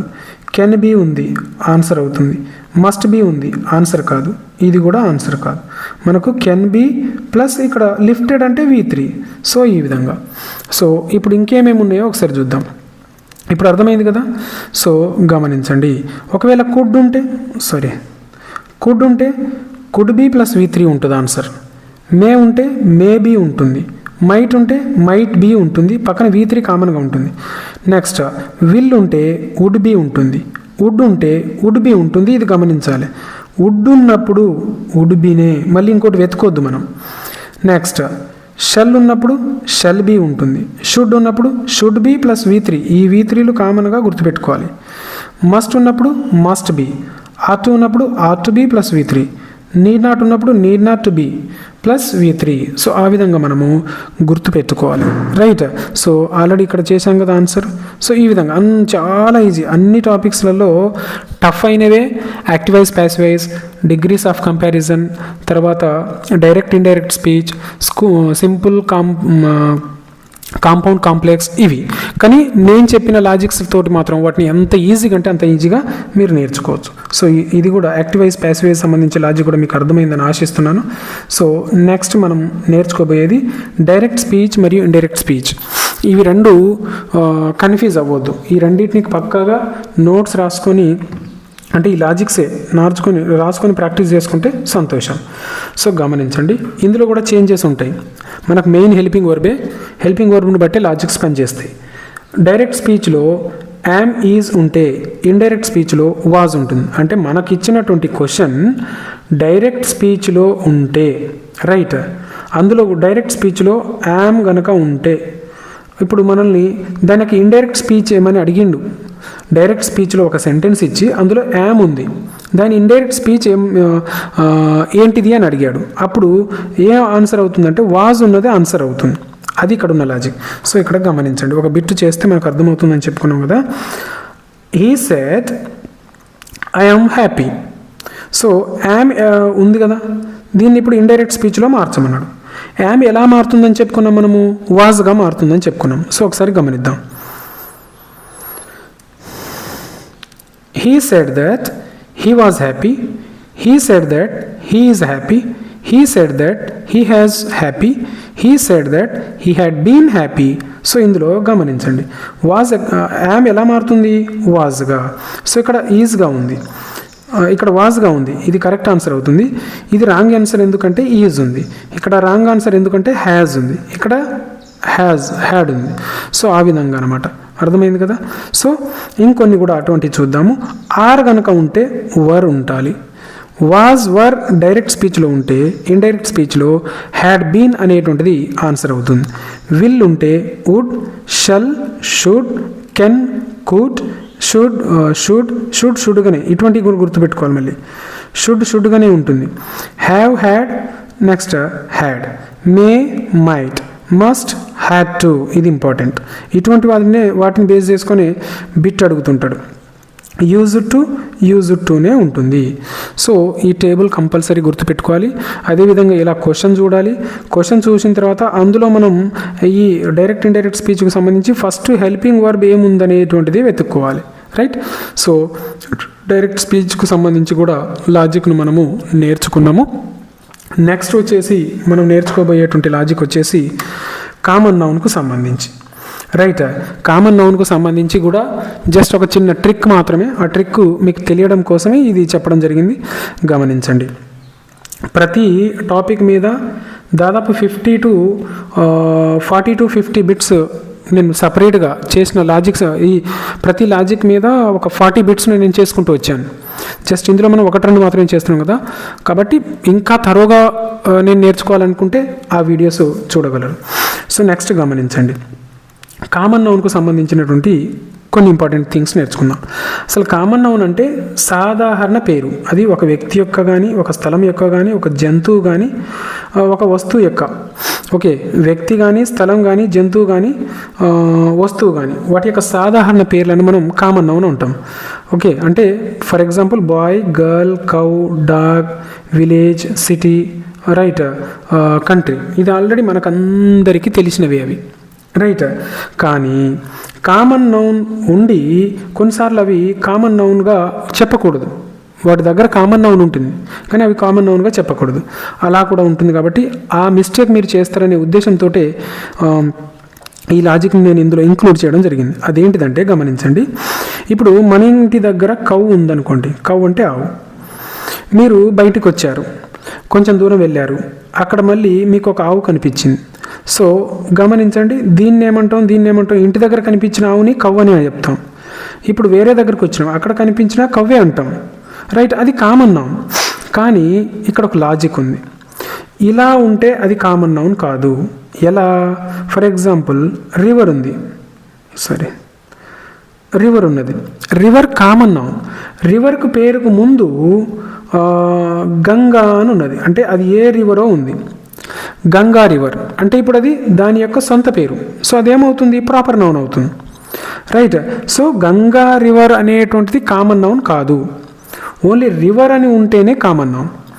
హైదరాబాద్ సిటీ అనేటువంటిది కామన్ నౌన్ కాదు, సిటీ మాత్రమే కామన్ నౌన్. ఆ సిటీకి ముందు పేరుంటే అది ప్రాపర్ నౌన్ అవుతుంది. ఇప్పుడు ఇంటి దగ్గర ఒక క్యాట్ ఉంది. ఆ క్యాట్ అంటే ఏంటిది? Common noun. కానీ ఆ క్యాట్కు మీరు ఒక పేరు పెట్టుకున్నారు, ఓకే, ఏదో ఒక పేరు పెట్టుకున్నారు. ఆ పేరు పెట్టుకుంటే ఆ పేరు పెట్టుకుని తర్వాత క్యాట్ని పిలిచారు. ఫర్ ఎగ్జాంపుల్ జిమ్మీ క్యాట్, లేదంటే ఏమో ఇంకేదో మీరు క్యూట్గా పెట్టుకుంటారు కదా, అటువంటి పేరు పెట్టుకొని దాని తర్వాత క్యాట్ అని తగిలిస్తే క్యాట్ కామన్ నౌన్, బట్ దానికి ఒక సొంత పేరు ఇచ్చాం. సో అప్పుడు అది ఏమవుతుంది అంటే ప్రాపర్ నౌన్ అవుతుంది. ఈ విషయాన్ని గుర్తించాలి మీరు. రైట్, ఎగ్జామ్లో అలా కూడా అడగడానికి అవకాశం ఉంటుంది కాబట్టి బిట్ మిస్ అవ్వద్దనే ఆలోచనతో నేను చెప్పడం జరిగింది. విచ్ ఈజ్ కామన్ నౌన్ కింద ఇచ్చిన వాటిలలో బిట్స్ చూద్దాము. Ravi, boy, India, Delhi. Right, so ఇక్కడ ఆన్సర్ ఏమవుతుంది మరి అంటే బాయ్ అనేటువంటిది ఆన్సర్ అవుతుంది. రైట్, బాయ్ అనేటువంటిది కామన్ నౌన్ అవుతుంది. Next, which is common noun? Right, city, Hyderabad, Chennai, Mumbai.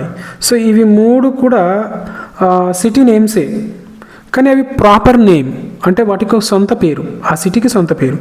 వాటన్నిటిని కలిపి ఏమంటాం మనల్ని సిటీ అంటాం. సో ఇలా సిటీ అని ఉంటేనేమో కామన్ నౌన్, వాటికి పేర్లు ఉంటే అది ప్రాపర్ నౌన్ అవుతుంది. సో ఇది కామన్ నౌన్కు సంబంధించినటువంటి బిట్స్. Next, proper noun. ఇప్పుడు మళ్ళీ ప్రాపర్ నౌన్కు సంబంధించి కూడా నేర్చుకుందాం. ఇది కూడా ఇంపార్టెంటే ప్రాపర్ నౌన్కు సంబంధించి. సో గమనించండి. ప్రాపర్ నౌన్ అంటే మనందరికీ తెలిసిందే, బట్ అందులో కూడా చాలా లాజిక్స్ ఉన్నాయి. అవి ఏంటిదో ఒకసారి చెప్దాం, నేర్చుకుందాము. Proper noun always begins with capital letter. Proper noun ఎలా గుర్తించాలంటే అవి ఎప్పటికీ క్యాపిటల్ లెటర్స్ తోటే స్టార్ట్ అవుతాయి. అసలు ప్రాపర్ నౌన్ అంటే ఏంటిది? సొంత పేరు. Right, Ravi capital letter, Sita S capital, Abdul Kalam A capital. ఆ విధంగా proper noun first rule capital లెటర్తో స్టార్ట్ అవుతుంది. Next, exact name of person, place, thing. Okay, అవి ఏమవుతాయంటే ప్రాపర్ నౌన్ అవుతాయి. ఫర్ ఎగ్జాంపుల్ బాయ్ ఉంది, ఇది కామన్ నౌన్, ప్రాపర్ నౌన్ కాదు, కానీ ఆ బాయ్కి పేరు ఉంది, అది ప్రాపర్ నౌన్. సిటీ, ఇది కామన్ నౌన్, సిటీకి పేరు ఉంది, అది ప్రాపర్ నౌన్. అర్థమైంది అనుకుంటా లాజిక్. Right, okay. మొత్తం గ్రూపుకు సంబంధించి పేరు ఉంటేనేమో బాయ్, మా ఇంటి దగ్గర బాయ్ ఉన్నాడు, మీ ఇంటి దగ్గర బాయ్ ఉన్నాడు, అది కామన్ అవుతుంది. ఆ బాయ్కి పేరు ఇస్తే అది ప్రాపర్ నౌన్ అవుతుంది. అది మనం గమనించాలి. నెక్స్ట్, మనం ఇప్పటిదాకా అనుకున్నటువంటి అవే కాకుండా ఇంకొన్ని కూడా ఉంటాయి ప్రాపర్ నౌన్లలో, గమనించండి. ఇలా నేమ్స్ ఆఫ్ కంట్రీ నేమ్స్ కానీ, సిటీ నేమ్స్ కానీ, విలేజ్ నేమ్స్ కానీ, రివర్ నేమ్స్ కానీ, మౌంటైన్ నేమ్స్ కానీ, ఇవన్నీ కూడా ప్రాపర్ నౌన్ అవుతాయి. For example India proper noun, Delhi proper noun, Krishna river proper noun, Himalayas proper noun. ఒక రివరే ఇస్తే అది common noun. Right, Krishna river అని చెప్తే అది ప్రాపర్ నౌన్ అవుతుంది. నేమ్స్ ఆఫ్ డేస్ కానీ, మంత్స్ కానీ, ఇది కూడా చాలా ఇంపార్టెంట్, చాలామందికి తెలియదు. సో సండే ఉన్నది, అది ప్రాపర్ నౌన్, ఆ రోజుకు అదే పేరు. మండే, జనవరి, ఆగస్ట్, ఈ విధంగా మంత్స్ నేమ్స్ కావచ్చు, డేస్ నేమ్స్ కావచ్చు, అవి కూడా ప్రాపర్ నౌన్ అవుతాయి. నెక్స్ట్, ఫెస్టివల్ నేమ్స్ కూడా, స్పెషల్ డేస్ నేమ్స్ కూడా ప్రాపర్ నౌన్ అవుతాయి. ఫర్ ఎగ్జాంపుల్ గమనించండి, Diwali, Christmas, Eid, independence day, ఇవన్నీ కూడా ప్రాపర్ నౌన్స్ కిందికి వస్తాయి. Next, names of building and monuments. ఆ బిల్డింగ్లకు తాజ్మహల్ ఉంది, ఒకటే ఉంది ప్రపంచంలో, సో అది ప్రాపర్ నౌన్, దానికే సొంతం. చార్మినార్ ఉన్నది, దానికే సొంతం. రెడ్ ఫోర్ట్ ఉన్నది, దానికే సొంతం. వాటి యొక్క సొంత పేర్లు. సో అవన్నీ ప్రాపర్ నౌన్ అవుతాయి. సో దీని గురించి కూడా కంప్లీట్ వీడియో ఒకవేళ అర్థం కాకపోతే మీరు నా ఛానల్లో చూడగలరు. సో ఒకసారి చూడండి. Which is a proper noun? Boy, girl, Ravi, child. So ఇందులో ప్రాపర్ నౌన్ ఏది? So boy common noun, girl common noun, child common noun, proper noun వచ్చేసి ఒకరి యొక్క సొంత పేరు Ravi. Next, which is a proper noun? గమనించండి, city, Delhi, village, town. So ఇందులో ఢిల్లీ అనేటువంటిది proper noun. Which is a proper noun? Country, nation, India, state. So ఇందులో proper noun వచ్చేసి ఏమవుతుంది అంటే ఇండియా. సో ఈ విధంగా. సో ఇంకా మా ఛానల్ ఎవరైనా సబ్స్క్రైబ్ చేసుకోకపోతే తప్పకుండా సబ్స్క్రైబ్ చేసుకోగలరు. దాదాపు ఇంకా చాలా లాజిక్సే ఉన్నవి, సగం పైనే వచ్చేసాము ఆల్రెడీ మనము. రైట్, ఇప్పుడు దా అనేటువంటి ఆర్టికల్ను ఎక్కడ ఉపయోగించాలి? జస్ట్ మనం ఈ చిన్న బాక్స్ తోటే దా అనే టాపిక్ను ఖతం చేసేయబోతున్నాం ఇప్పుడు. సో గమనించండి, ఇది ఇందులో లాజిక్స్ ఏముండవు, కాకపోతే కొన్ని టిప్సే ఫాలో, వీటిని ఒక దగ్గరనే నేర్చుకుంటే అయిపోతుంది.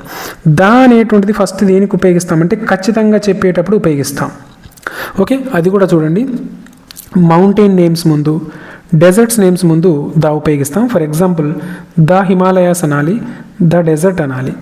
అది కూడా గుంపులుగా వాటి ముందు. సింగిల్ మౌంటైన్ ఉంటే దా ఉపయోగించకూడదు. గ్రూప్ ఆఫ్ మౌంటైన్స్ ఉన్నప్పుడు మాత్రమే దా ఉపయోగించాలి.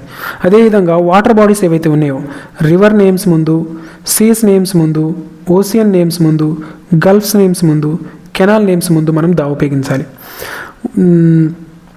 వాటర్ బాడీస్ ఉన్నాయి కదా, అంటే నీళ్లకు సంబంధించిన వాటి ముందు దా ఉపయోగించాలి. ఇంకొకటి ఇక్కడ గుర్తించాల్సింది ఏంటంటే లేక్స్ నేమ్స్ ముందు దా ఉపయోగించకూడదు. సో గమనించండి, ఇక్కడ water bodies the Ganga, the Krishna, the Arabian sea, ఆ విధంగా వాటర్ బాడీస్ ముందు దా ఉపయోగిస్తాం. అదేవిధంగా ట్రాన్స్పోర్ట్ రిలేటెడ్ పదాల ముందు కూడా దా ఉపయోగిస్తాం. అంటే గమనించండి, ట్రైన్ నేమ్స్ ముందు కానీ, షిప్ నేమ్ ముందు కానీ, ఏరోప్లేన్స్ నేమ్స్ ముందు కానీ దా ఉపయోగిస్తాము. For example the Krishna express. అదేవిధంగా ప్రపంచంలో ఒకే ఒకటి ఉన్న వాటి ముందు దా ఉపయోగిస్తాం. The sun, the moon, the sky, the world. Okay, ఆ విధంగా ఒకే ఒకటి యూనిక్గా ఉన్న వాటి ముందు మనం ద అనేటువంటి ఆర్టికల్ను ఉపయోగిస్తాం. ఇంకానే చాలానే ఉన్నాయి. ద అనేటువంటిది చాలా పెద్ద టాపిక్. అదేవిధంగా వెరీ వెరీ ఇంపార్టెంట్, గుర్తుపెట్టుకోండి. ఆర్టికల్ టాపిక్ నుంచి కనీసం 2 లేదా 3 బిట్లు మనకు ఎగ్జామ్లో వస్తాయి. సో గమనించండి, హోలీ బుక్స్ పవిత్రమైన పుస్తకాల పేర్ల ముందు దా ఉపయోగించాలి. News papers titles, news paper యొక్క పేరు ముందు కూడా దా ఉపయోగించాలి. ఫర్ ఎగ్జాంపుల్ ద గీత అనేటువంటిది holy book, the Bible, okay, అటువంటి వాటి ముందు దా ఉపయోగించాలి. ద హింద్ అనేటువంటిది news paper. So news paper ముందు కూడా మనం దా ఉపయోగించాలి. పార్ట్స్ ఆఫ్ ద బాడీ, మన బాడీలో పార్ట్స్ ఏవైతే ఉన్నాయో వాటి ముందు కూడా దా ఉపయోగించాలి. ద నోస్, ద హెడ్, ఆ విధంగా. రైట్, నెక్స్ట్ డైరెక్షన్స్ ముందు కూడా దా ఉపయోగించాలి. The east, the west, the north, the south. So ఆ విధంగా.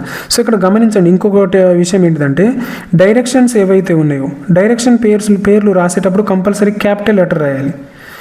డైరెక్షన్ పేర్లే కాదు, డే నేమ్స్ ఉన్నాయి కదా, సండే, మండే, ట్యూస్డే, అందులో ఫస్ట్ లెటర్ క్యాపిటల్ రాయాలి.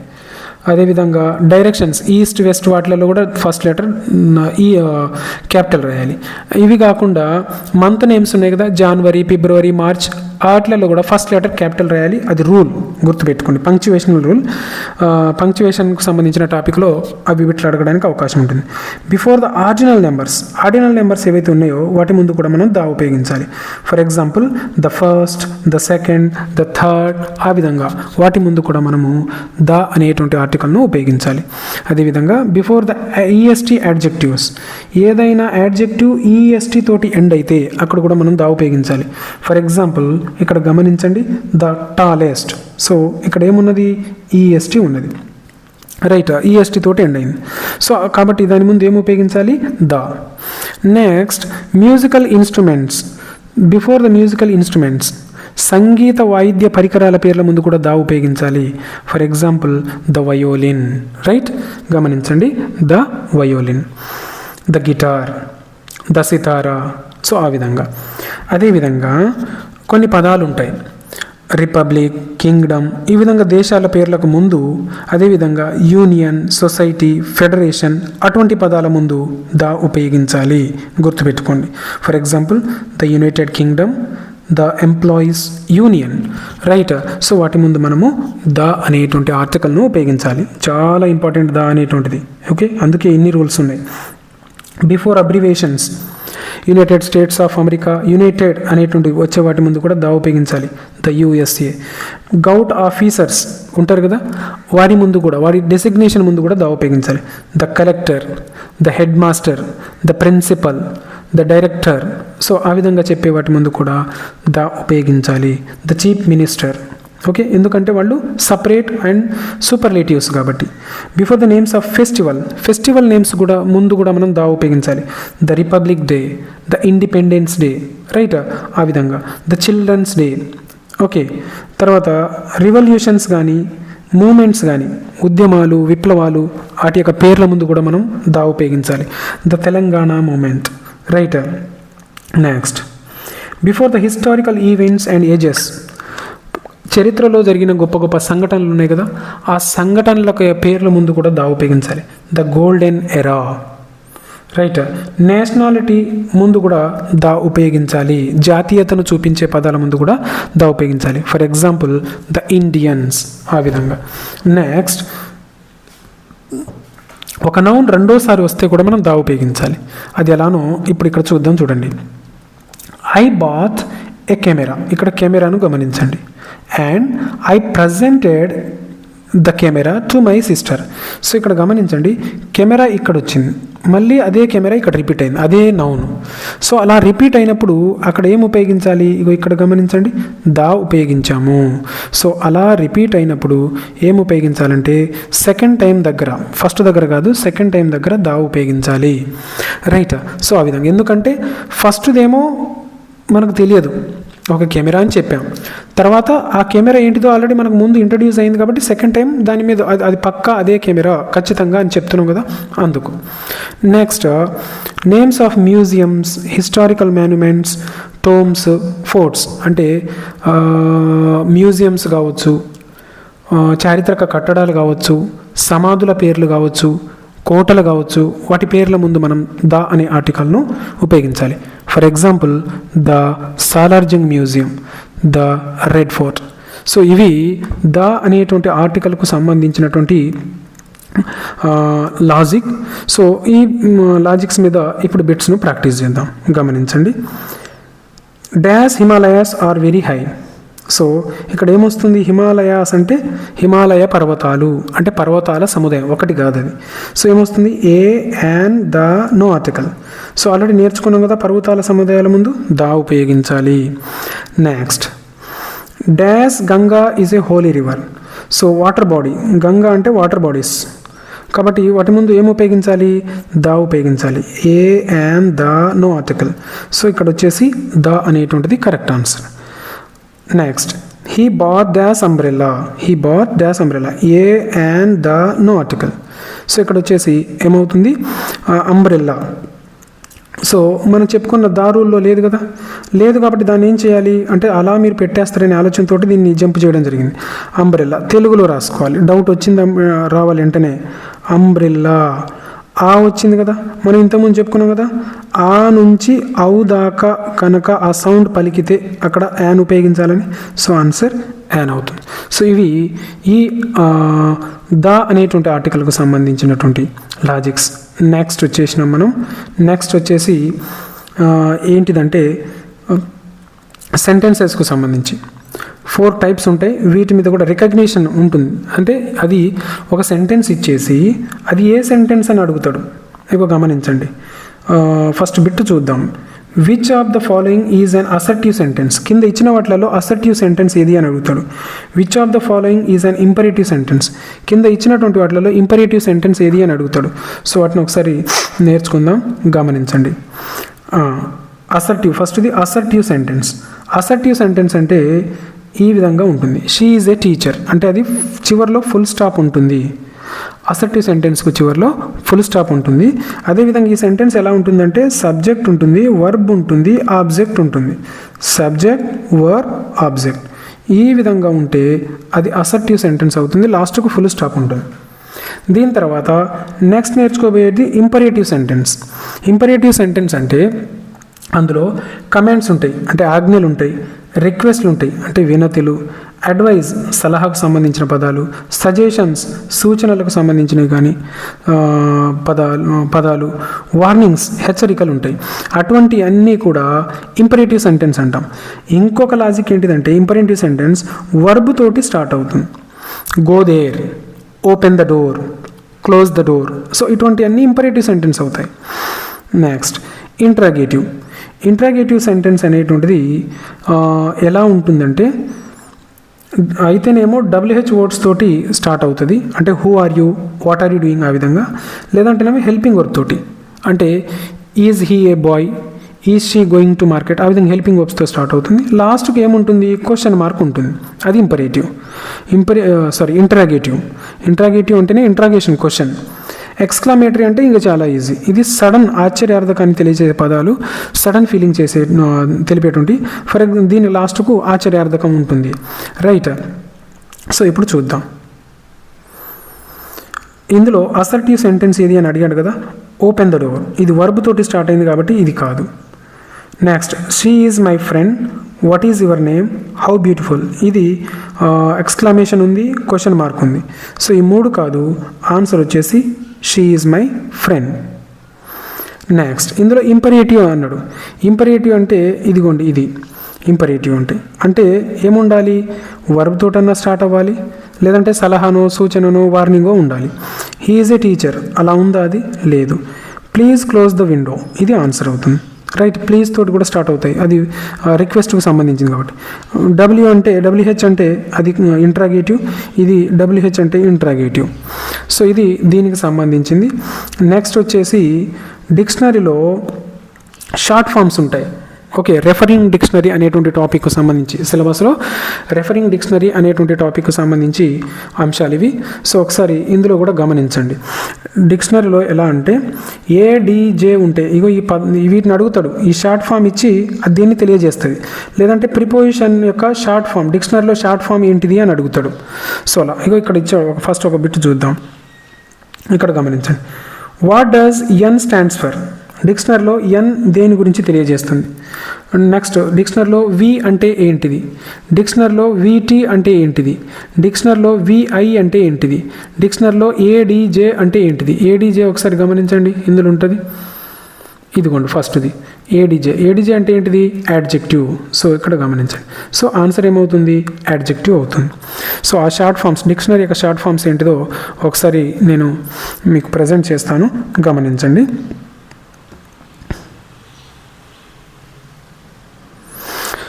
రైట్, దాదాపు వీడియో 1 అవర్ దాటిపోయింది. ఇంతసేపు ఓపిక చూస్తున్నటువంటి మీ అందరికీ కూడా నా తరపున స్పెషల్ థ్యాంక్స్. రైట్, ఈ వీడియోపై మీ యొక్క అభిప్రాయాలను, సలహాలను, సూచనలు తప్పకుండా తెలియచేయండి. మా ఛానల్ను తప్పకుండా సబ్స్క్రైబ్ చేసుకోండి.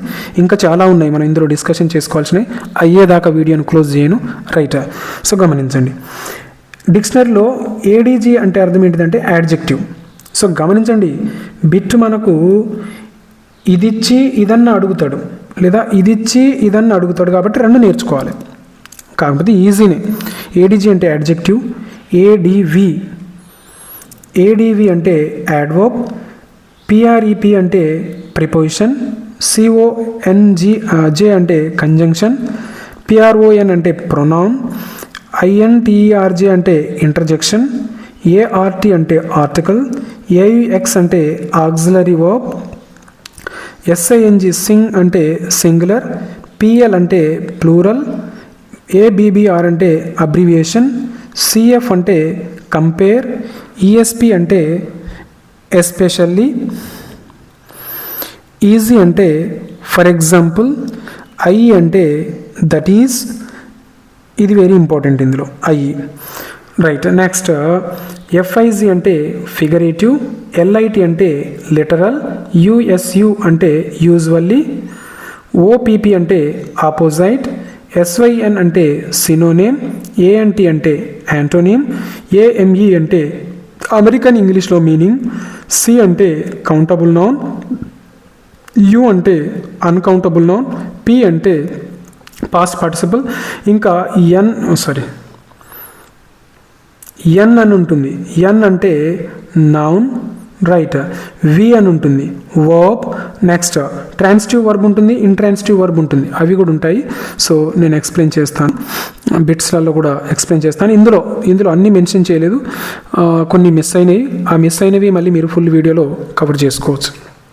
సో గమనించండి, మనం ఇవి చూడంగానే ఒక్క నిమిషం, ఇవి చూడంగానే షార్ట్ ఫామ్స్ ఇవన్నీ మనకు వచ్చినాయి అన్నట్టుగానే అనిపిస్తాయి, కానీ కాదు. ఇప్పుడు చూస్తున్నంతసేపు కాదు, ఎగ్జామ్ హాల్లో సిస్టమ్ ముందు, కంప్యూటర్ ముందు కూర్చున్నప్పుడు మనకు ఆన్సర్ గుర్తుకు రావాలి. కాబట్టి పక్కాగా ప్రాక్టీస్ చేయాలి, ఫుల్ పేపర్ ప్రాక్టీస్ చేయాలి. రైట్, ఒకసారి గమనించండి ఒక్కొక్కటి. What does N stands for, N stands for ఏమవుతుంది అంటే గమనించండి, noun, name, noun, number, note. So answer వచ్చేసి నౌన్ అవుతుంది. What stands for V, V దేన్ని తెలియజేస్తుంది, వాయిస్, వర్బ్, వర్షన్, వాల్యూ. డిక్షనరీలో గుర్తుపెట్టుకోండి వర్బ్. VT ఇవి ఈ బాక్స్లో మెన్షన్ చేయలే కాబట్టి ఎక్స్ప్లెయిన్ చేస్తున్నా. VT దేన్ని తెలియజేస్తుంది, ట్రాన్సిటివ్ వర్బ్, టెన్స్, తర్వాత verb tense, verbal form. So ఇది ట్రాన్సిటివ్ వర్బ్ని తెలియజేస్తుంది. విఐ దీన్ని తెలియజేస్తుంది, ఇంట్రాన్సిటివ్ వర్బ్. రైట్. సో ఈ ట్రాన్సిటివ్ వర్బ్, ఇంట్రాన్సిటివ్ వర్బ్ ఈ టాపిక్ కూడా టెట్ ఎగ్జామ్లో కలదు. కాకపోతే ఇప్పుడున్న ఫుల్ వీడియోలో దాన్ని యాడ్ చేయలేదు. సో ఎవరైనా కావాలనుకున్న వాళ్ళు దాన్ని చూడగలరు. So next very very very important topic, నాకు బాగా నచ్చినటువంటి టాపిక్ ఏంటిదంటే ఇది సైలెంట్ లెటర్స్కు సంబంధించి. ఇది కూడా చాలా చాలా ఇంపార్టెంట్. సో గమనించండి, ఈ ఒక టేబుల్ నేర్చుకుంటే సైలెంట్ లెటర్స్కు సంబంధించి అన్నీ మీరు నేర్చుకున్నట్టే. రైట్. ఒకసారి గమనించండి, చాలా ఈజీగా నేను ప్రజెంట్ చేయడం జరిగింది. ఒకసారి చూద్దాం. సైలెంట్ లెటర్స్ను ఎలా మనం గుర్తుపెట్టుకోవాలంటే, ఎం తర్వాత బి ఉంటే బీని మనం పలకకూడదు. ఎం తర్వాత బి ఉంటే బీని పలకకూడదు. ఫర్ ఎగ్జాంపుల్ ఇక్కడ గమనించండి, క్లైంబ్. ఓకే, క్లైంబ్ అనే పదాన్ని గమనించండి, ఇక్కడ రాస్తాను, CLIMB, క్లైంబ్. రైట్. క్లైంబ్ ఉంది. మన రూల్ ఏంటిది, ఎం తర్వాత బి ఉంటే, ఎం ఉంది, ఎం తర్వాత బి ఉంది, సో ఉంటే బీని పలకకూడదు, అంటే దీన్ని పలకకూడదు. సరే. రైట్. సో క్లైంబ్ అని పలకాలి, ఇది మొదటి రూల్. అంటే మీకు ఎగ్జామ్లో ఏమడుగుతారంటే, ఈ విధంగా వర్డ్ ఇచ్చి ఇందులో సైలెంట్ లెటర్ ఏది అని అంటాడు, అప్పుడు బి, ఎందుకంటే ఎం ఉంది, ఎం తర్వాత బి ఉంటే పలకకూడదు. సో అది రూల్. ఇది మా స్టూడెంట్స్కి నేను నేర్పించాను. జస్ట్ వాళ్ళకి చెప్పి క్లాస్ చెప్పి అడిగేలోపే వాళ్ళు టకటక ఆన్సర్ చేసేసారు, సైలెంట్ లెటర్స్ గుర్తించండి రా అంటే. నెక్స్ట్ గమనించండి, ఇది ఎం సెకండ్ రూల్. మనం ఇప్పుడు డిస్కషన్, ఎమ్కు కానీ ఎన్కి ముందు కానీ జీ ఉంటే జీని పలకకూడదు. ఎమ్కు కానీ ఎన్కు కానీ ముందు జీ ఉంటే జీని పలకకూడదు. ఫర్ ఎగ్జాంపుల్ ఇక్కడ క్యాంపెయిన్ ఉంది చూడండి. రైట్. క్యాంపెయిన్. సో ఒకసారి ఇక్కడ రాస్తే మీకు అర్థమవుతుంది, CAMPAIGN.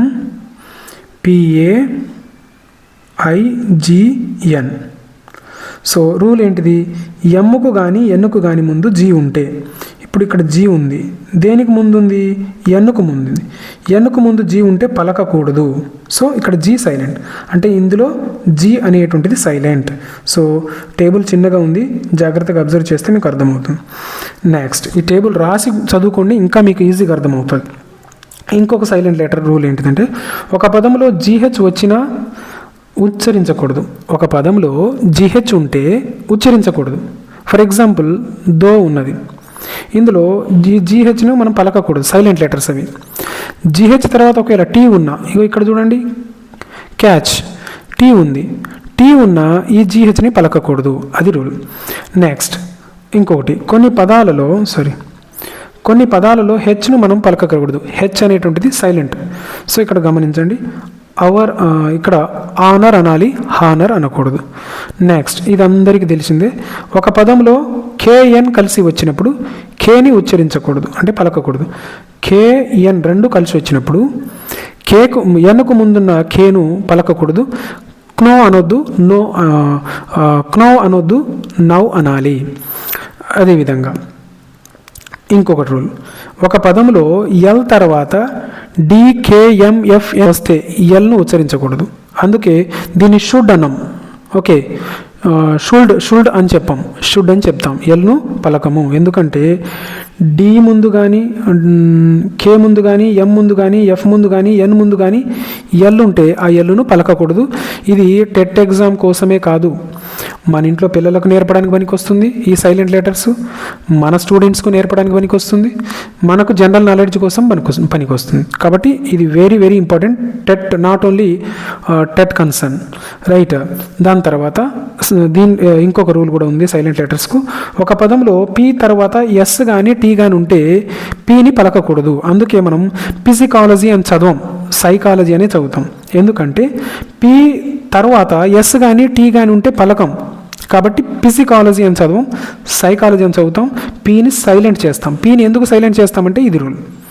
రైట్. సో ఇవి సైలెంట్ లెటర్స్కు సంబంధించినటువంటి లాజిక్స్. దీని తర్వాత ఇంకొకటి కూడా నేను మిస్ చేశా, అది ఆర్. దాదాపుగా ఆర్ ఎక్కువగా సైలెంట్ ఉంటుంది ప్రతి పదంలో. మోస్ట్లీ ఆర్ను అయితేనేమో పూర్తిగా సైలెంట్ అయిపోతుంది, లేదంటేనేమో మనం దాన్ని ఏదో పలికి పలకనట్టుగా వదిలేస్తాము అలా. రైట్. ఇక్కడ గమనించండి, ఆల్రెడీ ఆర్కు సంబంధించి చెప్పుకున్నాం కదా. Which letter is silent in the word bomb? బాంబులో సైలెంట్ లెటర్ ఏది? Right, BOM, none. సో ఒకసారి ఈ పదాన్ని రాసుకుందాం, BOMB. మన రూల్ ఏంటిది గమనించండి. మన రూల్ ఎం తర్వాత బి వస్తే ఉచ్చరించకూడదు, అంటే పలకకూడదు అని చెప్పుకున్నాం కదా. ఎం ఉంది, తర్వాత బి వచ్చింది, అంటే బిని పలకకూడదు. సో సైలెంట్ ఏదవుతుంది? బి అవుతుంది. రైట్, ఆ విధంగా. Next, which word has a silent B? Bomb, lamp, ball, baby. So ఇందులో గమనించండి, ఇది ఇక్కడ వచ్చేసి ల్యాంప్, LAMB. ఎందుకంటే ఎం తర్వాత బి ఉంటే పలకకూడదు. సో సైలెంట్ లెటర్కి సంబంధించింది అది. Present, simple present tense. Simple present tense మీద కూడా ఎక్కువగా బిట్స్ అడుగుతూ ఉన్నాడు కాబట్టి జస్ట్ ఈ టెన్స్ ఎలా ఉంటుందో చెప్పడం కోసమే ఈ లాజిక్ను ప్రజెంట్ చేయడం జరిగింది. సో ఏం లేదు, ముందు గుర్తుపెట్టుకోవాల్సింది క్వశ్చన్లో ఇవి కనుక ఉంటే ఎవ్రీడే, ఎవ్రీ వీక్,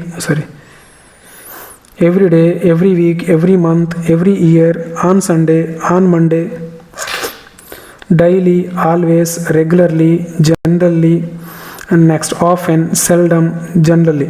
సో ఇటువంటి వర్డ్స్ కనుక ఉంటే అప్పుడు మనకు అక్కడ ఉన్నటువంటి ఆన్సర్లో ఏముండాలంటే ఇక ఈ విధంగా ఉండాలి.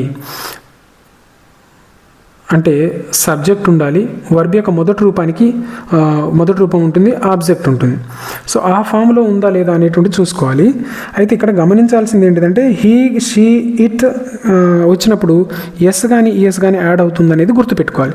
సో ఇది ఇప్పుడు ఈ లాజిక్లో క్లియర్గా ఎక్స్ప్లెయిన్ చేయడానికి కష్టమవుతుంది కాబట్టి దీని మీద కూడా ఫుల్ వీడియో కలదు, దాన్ని చూడగలరు. రైట్. సో ఇక్కడ గమనించండి, she dash go to school everyday. ఇక్కడ చూడండి ఎవ్రీడే అని ఉన్నది. మనకు లాజిక్లో ఎవ్రీడే ఉంది కదా. సో ఉన్నప్పుడు ఏముండాలి? సబ్జెక్ట్ ఉండాలి, సబ్జెక్ట్ ఉంది, తర్వాత వర్బ్ యొక్క మొదటి రూపం ఉండాలి, తర్వాత మొదటి రూపంలో హీ, షీ, ఇట్ ఉంటే ఎస్ కానీ ఈఎస్ కానీ ఉండాలి.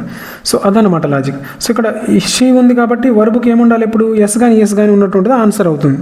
అది లాజిక్. ఇది ఇంత షార్ట్ వీడియోలో ఎక్స్ప్లెయిన్ చేయడం కుదరట్లేదు కాబట్టి దీన్ని ఫుల్ వీడియో చూడగలరు. సో ఇప్పుడు దీని ప్రకారం goes, going, vent. So answer వచ్చేసి గోస్ అవుతుంది, ఎందుకంటే దీని ప్రకారం. నెక్స్ట్, ఇన్విటేషన్ గురించి అంటే డిస్కోర్సెస్ గురించి కూడా ఇవ్వడం జరిగింది. సో దీంట్లో ఎక్స్ప్లెయిన్ చేసేది ఏంటిదంటే ఇన్విటేషన్ ఎలా ఉండాలి. ఇక్కడ గమనించండి, ఈ విధంగా డిజైన్తో ఉండాలి. ఇన్విటేషన్లో ఏమేమి మెన్షన్ చేయాలంటే డేట్ ఉండాలి, టైం ఉండాలి, అదేవిధంగా ఇన్విటేషన్ దేని గురించో టైటిల్ ఉండాలి, తర్వాత వెన్యూ ఎక్కడ జరుగుతుందో ఉండాలి, అక్కడ గెస్ట్కి ఎవరు వస్తారో మెన్షన్ చేయాలి, వెల్కమ్ అడ్రస్ గురించి చెప్పాలి, కల్చరల్ ప్రోగ్రామ్స్ ఏమేమి జరుగుతున్నాయో చెప్పాలి, తర్వాత ఇష్యూ చేసేటువంటిది ఎవరనేది చెప్పాలి. సో ఇవన్నీ కూడా మనం ఇన్విటేషన్లో మనం ఇంక్లూడ్ చేయాల్సినటువంటి అంశాలు. సో లేఅవుట్ అనేటువంటిది కంపల్సరీ. దాని తర్వాత ఇన్విటేషన్ అనేటువంటిది it's a kind of return communication. మనం ఎవరికైనా ఆహ్వానించడానికి పంపిస్తాం కాబట్టి ఇట్ ఈస్ రిటర్న్ కమ్యూనికేషన్ అనేటువంటి దాంట్లోకి ఇది వస్తుంది. సో అలా కూడా మీకు బిట్ అడగడానికి అవకాశం ఉంటుంది. ఈ వీడియో కూడా ఫుల్ వీడియోని చూస్తేనే మీకు క్లియర్గా అర్థమవుతుంది. సో ఫస్ట్ కొన్ని బిట్స్ అయితే చూద్దాము. And invitation card is a mode of dash communication. Already నేను చెప్పా కదా, informal, formal, personal, oral. So ఇన్విటేషన్ను దేనికి ఉపయోగిస్తాం? ఫార్మల్ వాటికి, అఫీషియల్ ప్రోగ్రామ్స్కి మనం ఇన్విటేషన్ ఉపయోగిస్తాం. చిచోరా ప్రోగ్రామ్స్కి మనం ఇన్విటేషన్ను ప్రింట్ చేసి ఇయ్యము. అది ఇన్విటేషన్. నెక్స్ట్ ఇంకొక బిట్ చూద్దాము. అన్ invitation card is used to invite dash guest, relatives, friends, all of the above. So ఎవరి కోసము అంటే గెస్ట్లను ఉపయోగిస్తాము, గెస్ట్ల కోసము, రిలేటివ్స్ కోసము, ఫ్రెండ్స్ కోసము, కాబట్టి ఆల్ ఆఫ్ ద అబోవ్ అనేటువంటిది కరెక్ట్ ఆన్సర్. సో ఇంకా లాజిక్స్ కంప్లీట్ కాలేదు కాబట్టి నా రిక్వెస్ట్ ఏంటిదంటే ఇంకా నా ఛానల్ను సబ్స్క్రైబ్ చేసుకోకపోతే తప్పకుండా సబ్స్క్రైబ్ చేయండి, మీ ఫ్రెండ్స్ తోటి షేర్ చేయండి, అదేవిధంగా వీడియోను తప్పకుండా లైక్ చేయండి. పీడిఎఫ్ కావాలి అనుకున్న వాళ్ళు పీడిఎఫ్ లింక్ అని కామెంట్ చేయండి, నేను తప్పకుండా మీకు ప్రొవైడ్ చేస్తాను.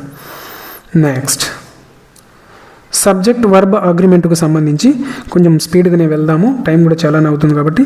సో గమనించండి, సబ్జెక్ట్ వర్బ్ ఆర్గ్యుమెంట్ అంటే ఇంతకుముందు ఆల్రెడీ చెప్పుకున్నాం మనం, బట్ ఇది ఇంకొక type. So the majority of most of, some of, all of, plenty of ఇటువంటి పదాలు కనుక ఇంకో క్వశ్చన్లో ఇక్కడ ఇస్తే అప్పుడు మనము ఆన్సర్ ఎలా చేయాలనేది నేర్చుకుందాం. So most of the students dash present, is present, are present, has present, was present. So ఇక్కడ స్టూడెంట్స్ ఉంది కాబట్టి ఇది ఈ పదాలు ఉన్నప్పుడు మాత్రమే స్టూడెంట్స్ ఉంది కాబట్టి ఇక్కడ ప్లూరలే వస్తుంది, అంటే are. Most of the students are present. Next ఇక్కడ గమనించండి, most of the milk dash spoiled.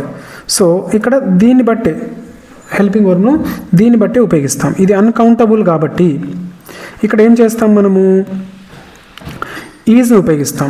Most of the milk is spill, కానీ ఇక్కడ ఆర్ ఉపయోగించాం, రైట్, కానీ ఇక్కడ ఈజ్ ఉపయోగించాం, అంటే ఇక్కడ ఉన్న దాని ప్రకారమే మనము ఉపయోగిస్తాము. నెక్స్ట్ ఇంకొకటి, రైట్, రిలేటివ్ ప్రొనౌన్ వచ్చినప్పుడు అంటే హూ కానీ, విచ్ కానీ, వాట్ కానీ అటువంటివి వచ్చినప్పుడు ఏం ఉపయోగిస్తాం గమనించండి. He is the boy who dash won the prize. ఇక్కడ హూ అనేటువంటిది అంటే ఈ విధంగా హూ కానీ, విచ్ కానీ, దట్ కానీ వచ్చినప్పుడు ఇక్కడ గమనించండి, దీన్ని మాత్రమే తీసుకోవాలి, దీన్ని కాదు. అర్థమైంది అనుకుంటా. గమనించండి, ఇక్కడ సబ్జెక్టులు ఇదొకటి ఉంది, ఇదొకటి ఉంది. సో ఇక్కడ వచ్చే హెల్పింగ్ వర్బ్ మరి దీనికి సంబంధించిందా అనేటువంటి డౌట్ను మనలో కల్పించడం కోసం ఇటువంటి సెంటెన్స్లు ఇస్తాడు. సో ఈ హూతో కానీ, విచ్తో కానీ, దట్తో కానీ వస్తే ఇది దీనికి సంబంధించింది మాత్రమే, దీంతో మనకు సంబంధం లేదు.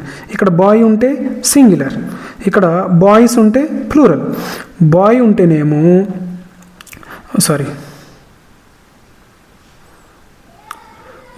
ఉంటేనేమో మనము సింగులర్ హెల్పింగ్ వర్బ్ తీసుకుంటాం, అంటే ఈజ్ కానీ, హ్యాస్ కానీ తీసుకుంటాం. ఒకవేళ బాయ్స్ ఉంటే అప్పుడు ఆర్ కానీ లేదా హ్యావ్ కానీ తీసుకుంటాం, రైట్. అది ఇప్పుడు మీకు ఆ లాజిక్ అర్థమైందని అనుకుంటున్నాను. ఒకసారి బిట్టు ప్రాక్టీస్ చేద్దాం. He is the boy dash who won the prize. So ఇక్కడ ఏమున్నది, సింగులర్ ఉన్నది, రైట్, సింగులర్ ఉన్నది, బాయ్ మాత్రమే. Have, has, are, were. So answer ఏమవుతుంది, ఆబ్వియస్గా హ్యాజ్ అనేటువంటిది ఆన్సర్ అవుతుంది. Next, they are the students who dash completed the project. So ఇక్కడ గమనించండి, హూ దేనికి సంబంధించింది, ఇదని చెప్పుకున్నాం కదా. స్టూడెంట్స్ అంటే ప్లూరల్, అంటే మనకి ఇక్కడ కూడా ప్లూరల్ రావాలి. Has, have, is, was. So has అనేటువంటిది singular, is singular, was singular. So answer ఇది అవుతుంది. సో ఇది దీనికి సంబంధించినటువంటి లాజిక్ మనం నేర్చుకున్నాం. నెక్స్ట్ ఇంకొన్ని ఉన్నాయి, రైట్, దాదాపు దగ్గరకు వచ్చేసినాము. గమనించండి, ఇచ్చిన క్వశ్చన్లో ఎయిదర్ ఆర్, నైదర్ నార్ ఉంటే verb agrees with nearest subject. అంటే ఇచ్చిన క్వశ్చన్లో ఈ విధంగా ఎయిదర్ ఆర్ కానీ ఉంటే అప్పుడు అక్కడ ఇచ్చేటువంటి హెల్పింగ్ వర్బ్ అనేటువంటిది దేన్ని నియరెస్ట్ ద సబ్జెక్టుకు నియరెస్ట్గా ఉన్నదే తీసుకుంటుంది. చూడండి, ఇక్కడ రవి ఉన్నది, ఇక్కడ ఫ్రెండ్స్ ఉన్నది. సో ఇక్కడ దేన్ని అగ్రి చేస్తుందట అది అంటే దీన్ని మాత్రమే తీసుకుంటుంది. Either Ravi or his friends are coming, are ఉపయోగించాం. Either the students or the teacher is ready. So ఇక్కడ ఇది ఉన్నది మనకు వచ్చే డౌట్, దీని ప్రకారం తీసుకోవాలా అని అన్నాడు. సో దీని ప్రకారం మాత్రమే తీసుకోవాలి, రైట్. సో కాబట్టి గమనించండి, ఇక్కడ ఆన్సర్ ఏమొస్తుంది, is, are, has, was. Friends కాబట్టి ప్లూరల్, సో ప్లూరల్ కాబట్టి ఆర్ అనేటువంటిది కరెక్ట్ ఆన్సర్ అవుతుంది. ఇంకొక బిట్ చూద్దాము. Either the students or the teacher dash ready. So ఇక్కడ గమనించండి, స్టూడెంట్స్ ఉన్నారు, టీచర్ ఉన్నారు, దీని ప్రకారమే కదా. సో టీచర్ అంటే సింగిల్ ఉంది కాబట్టి are, were, is, have. So answer is అవుతుంది. సో ఇది ఈ ఎయిదర్ ఆర్ నైదర్ నార్కు సంబంధించినటువంటి బిట్స్. ఇంకో ఇక్కడ నైదర్ ఉంది, నైదర్ మీద కూడా సేమ్ బిట్స్. సో ఇక్కడ బాయ్స్ ఉంది కాబట్టి ఆర్ ఆన్సర్ అవుతుంది. నెక్స్ట్ ఎండ్కు సంబంధించి ఇది కూడా వెరీ వెరీ ఇంపార్టెంట్. గమనించండి, ఎండ్కు సంబంధించి డిస్కషన్ చేసుకోబోతున్నాము. ఎండ్ కనుక ఇస్తే ఇచ్చిన సెంటెన్స్లో for example my friend and guide arrived, Ram and Shyam playing cricket, ఈ విధంగా ఇచ్చింది. సో అలా ఇచ్చినప్పుడు ఇక్కడేమొస్తుంది, ఇక్కడేమొస్తుంది, రెండు డిఫరెంట్ అవి ఆస్పెక్ట్స్. సో అది చూద్దాం. గమనించండి, రామ అండ్ సీత ఇలా అంటే ఇతను వేరు ఇతను వేరు, అప్పుడు ఆర్ కానీ వర్ కానీ ఆన్సర్ అవుతుంది.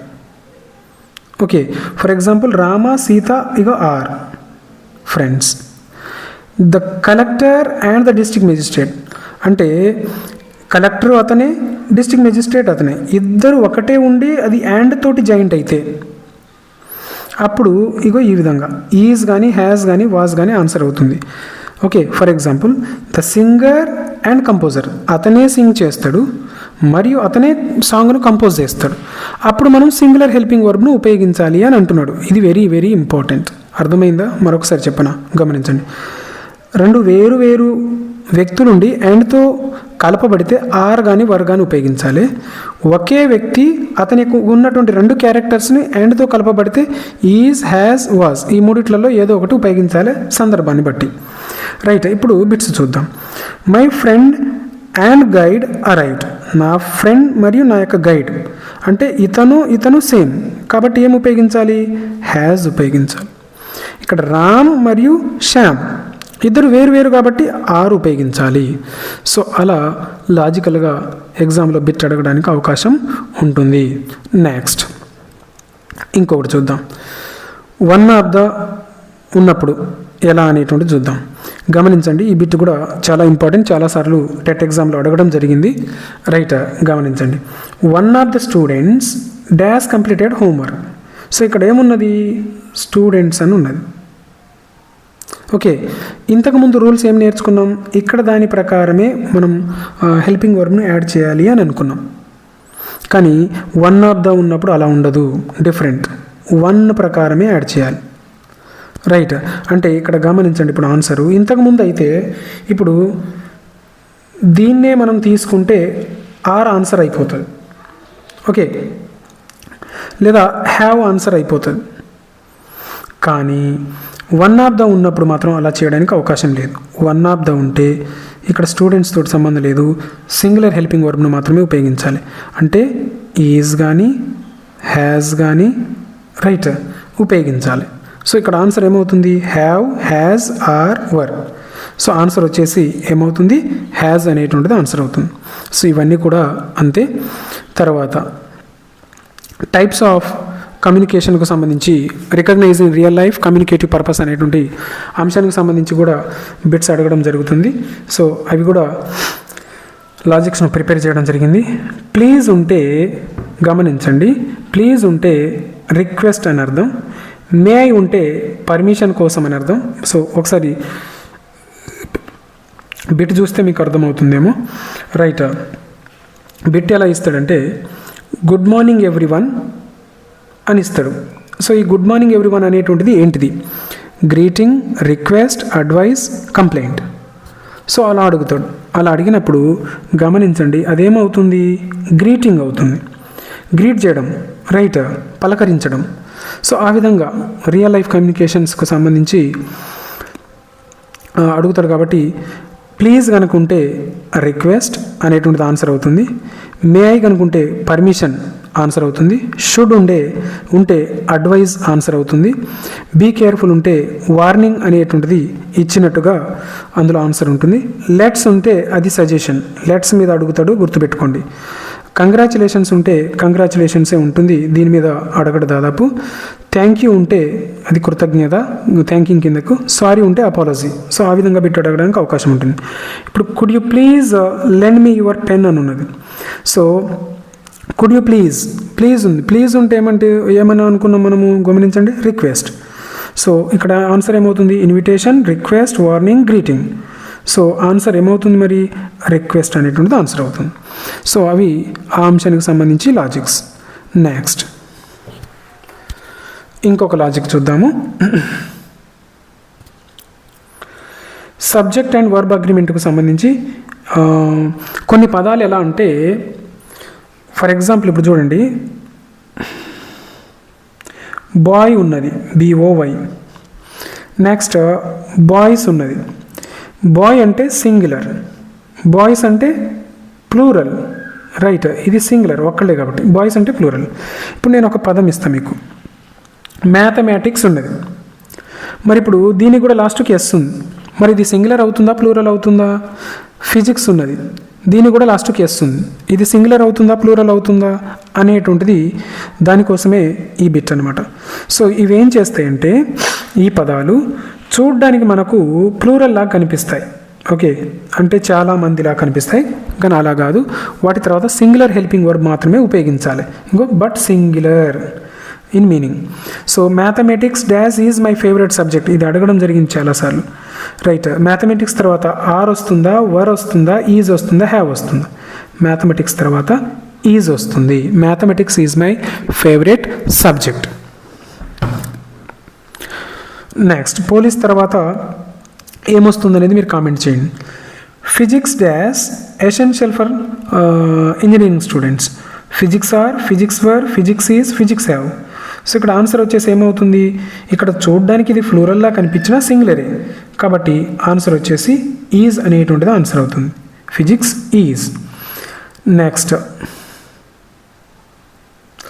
ఆపోజైట్స్కు సంబంధించి ఇది కూడా చాలా important, okay.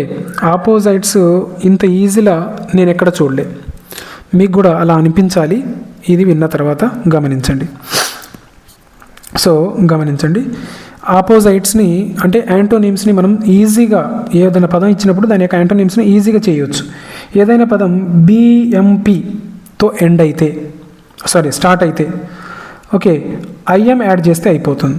For example possible ఉంది, ఇంపాసిబుల్. ఇక్కడ నేను రాసి చూపిస్తా చూడండి.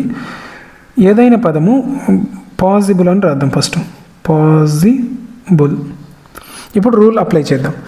ఏదైనా ఒక పదం బీతో కానీ, ఎంతో కానీ, పీతో కానీ స్టార్ట్ అయితే, ఇప్పుడు ఇది పీతో స్టార్ట్ అయింది, దానికి ముందు IM యాడ్ చేస్తే, IM యాడ్ చేసిన ఆపోజిట్ అయిపోతుంది. పాజిబుల్ మన పదం, దానికి IM యాడ్ చేసిన ఇంపాసిబుల్, రైట్? ఇంపాసిబుల్ అనేటువంటిది ఆపోజైట్, రైట్? సో ఆ విధంగా అనమాట, అర్థమైందా? అలా ఇంకా చాలా ఉన్నాయి లాజిక్స్. ఏదైనా పదం ఎల్తో స్టార్ట్ అయితే దానికి ముందు IL తగిలిస్తే ఆపోజిట్ అయిపోతుంది. లీగల్ వర్డ్, దానికి IL యాడ్ చేస్తే ఇల్లీగల్, ఆపోజిట్, రైట్? ఆపోజిట్ అయిందా లేదా? నెక్స్ట్ ఇంకా అటువంటి లాజిక్స్ ఉన్నాయి. ఏదైనా పదం ఆర్తో స్టార్ట్ అయితే, ఓకే, దానికి IR తగిలిస్తే ఆపోజిట్ అవుతుంది, రెగ్యులర్, ఇర్రెగ్యులర్, రైట్? అయితే ఇందులో జస్ట్ ఈ 3 లాజిక్స్ మాత్రమే కలవు. అలా కాకుండా ఇంకా చాలా చాలా పదాలు ఉంటాయి. అయితే ఆపోజిట్ని గుర్తించాలంటే ఈ 3తో పాటు కొన్ని పదాలకు స్టార్టింగ్ ఇన్ ఉన్నా, DIS ఉన్నా, UN ఉన్నా, IM ఉన్నా, IL ఉన్నా, IR ఉన్నా, NON ఉన్నా, MIS ఉన్నా, అవేమవుతాయి అంటే ఆపోజిట్స్ అయితే. ఒక 2 బిట్స్ చూద్దాము. What is the antonym of possible? P తోటి స్టార్ట్ అయింది అంటే ముందేముండాలి, IM ఉండాలి. Impossible, impossible, unpossible, dispossible, so impossible.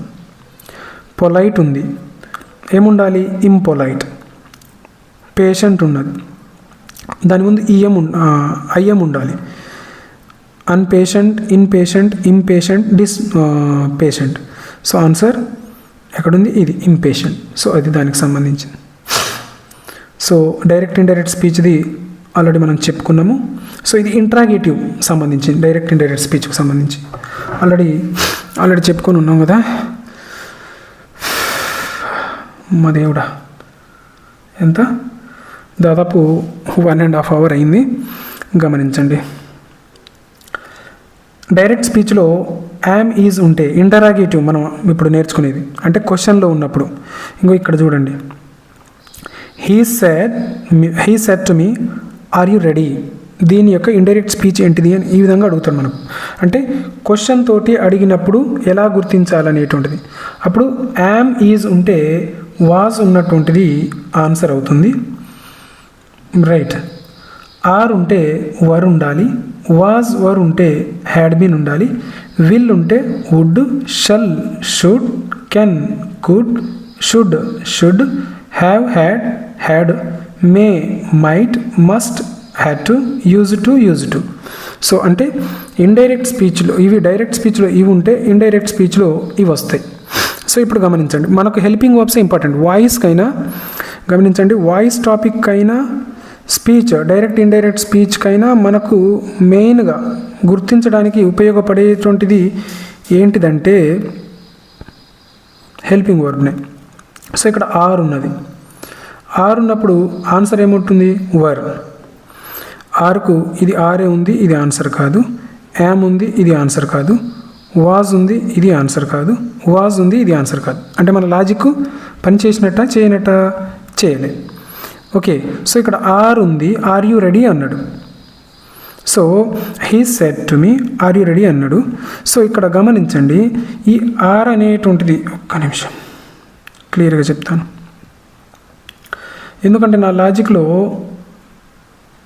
గమనించండి, ఇక్కడ ఆర్ ఉన్నప్పుడు వర్ ఉండాలి లేదా వాజ్ ఉండాలి. వాజ్ ఎప్పుడు, వర్ ఎప్పుడు అంటే ఇప్పుడు ఇక్కడ గమనించండి, ఇక్కడ ఐ ఉన్నది, అప్పుడు వాజ్ అవుతుంది.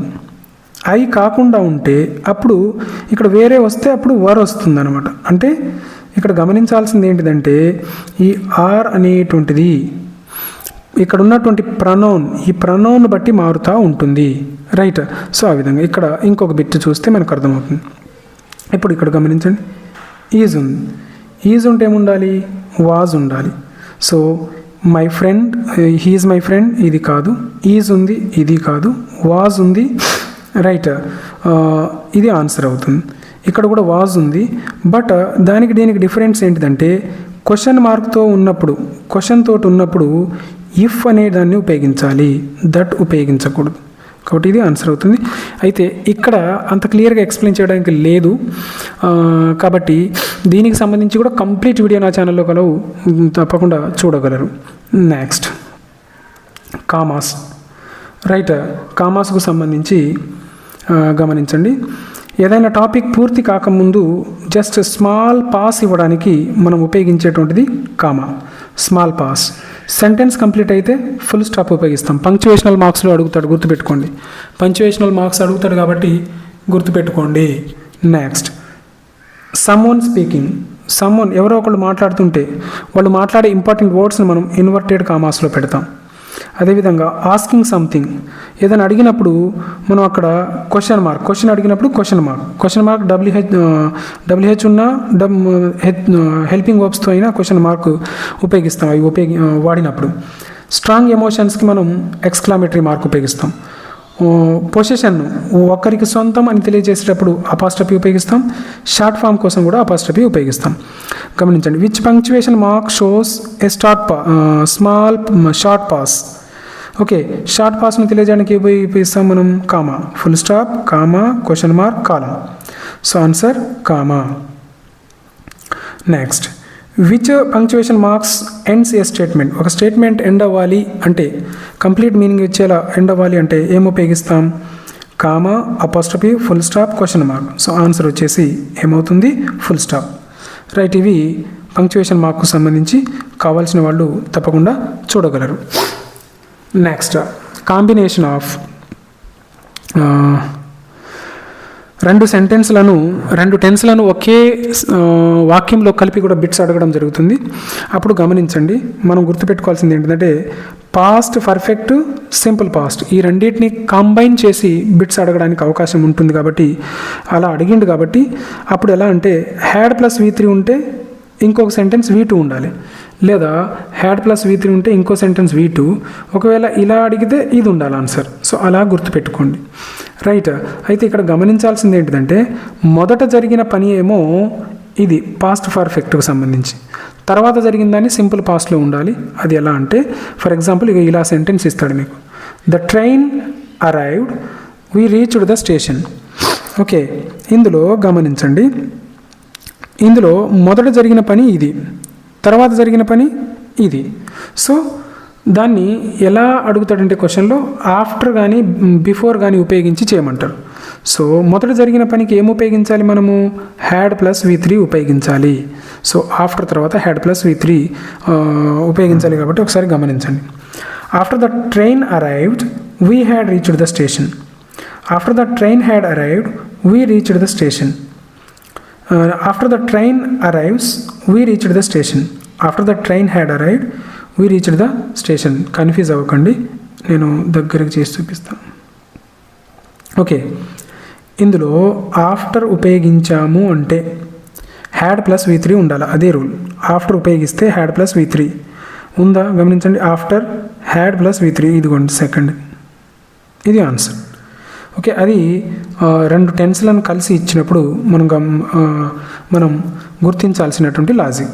సో ఇక్కడ గమనించండి, హ్యాడ్ ప్లస్ V3 ఇక్కడ ఇచ్చినప్పుడు ఇక్కడ V2నే ఉంది చూడండి, వీ రీచ్డ్ V2నే. సో ఇక్కడ V2 ఉంటే ఇక్కడ హ్యాడ్ ప్లస్ V3, ఇక్కడ హ్యాడ్ ప్లస్ V3 ఉంటే ఇక్కడ బ్లాంక్ ఇస్తే V2. Next countable uncountable nouns. Countable uncountable nouns గుర్తుపెట్టుకోండి. కౌంటబుల్ నౌన్స్ అంటే లెక్కించడానికి వీలు ఉన్నటువంటి, అంటే 1 book 2 book ఆ విధంగా. అన్కౌంటబుల్ అంటే లెక్కించడానికి వీలు లేని, అంటే 1 water 2 water అని చెప్పాం కదా, ఆ విధంగా.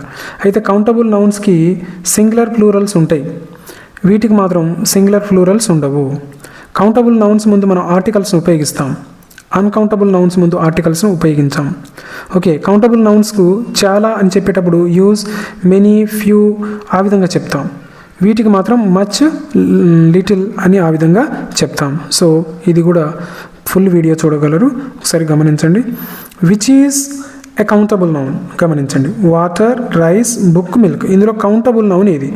Water uncountable, rice uncountable, milk uncountable.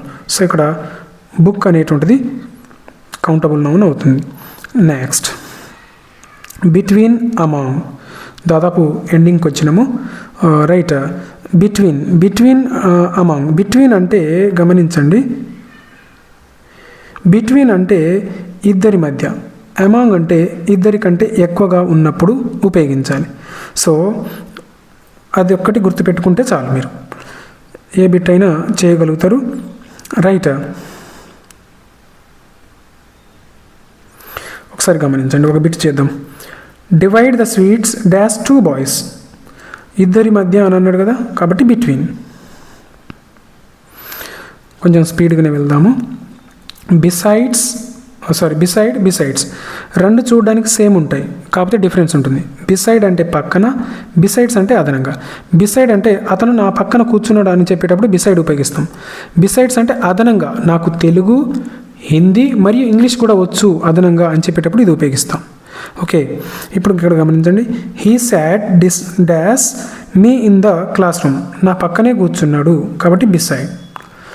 Dash English, she also knows Telugu. ఇంగ్లీష్తో పాటు అదనంగా అతనికి తెలుగు తెలుసు.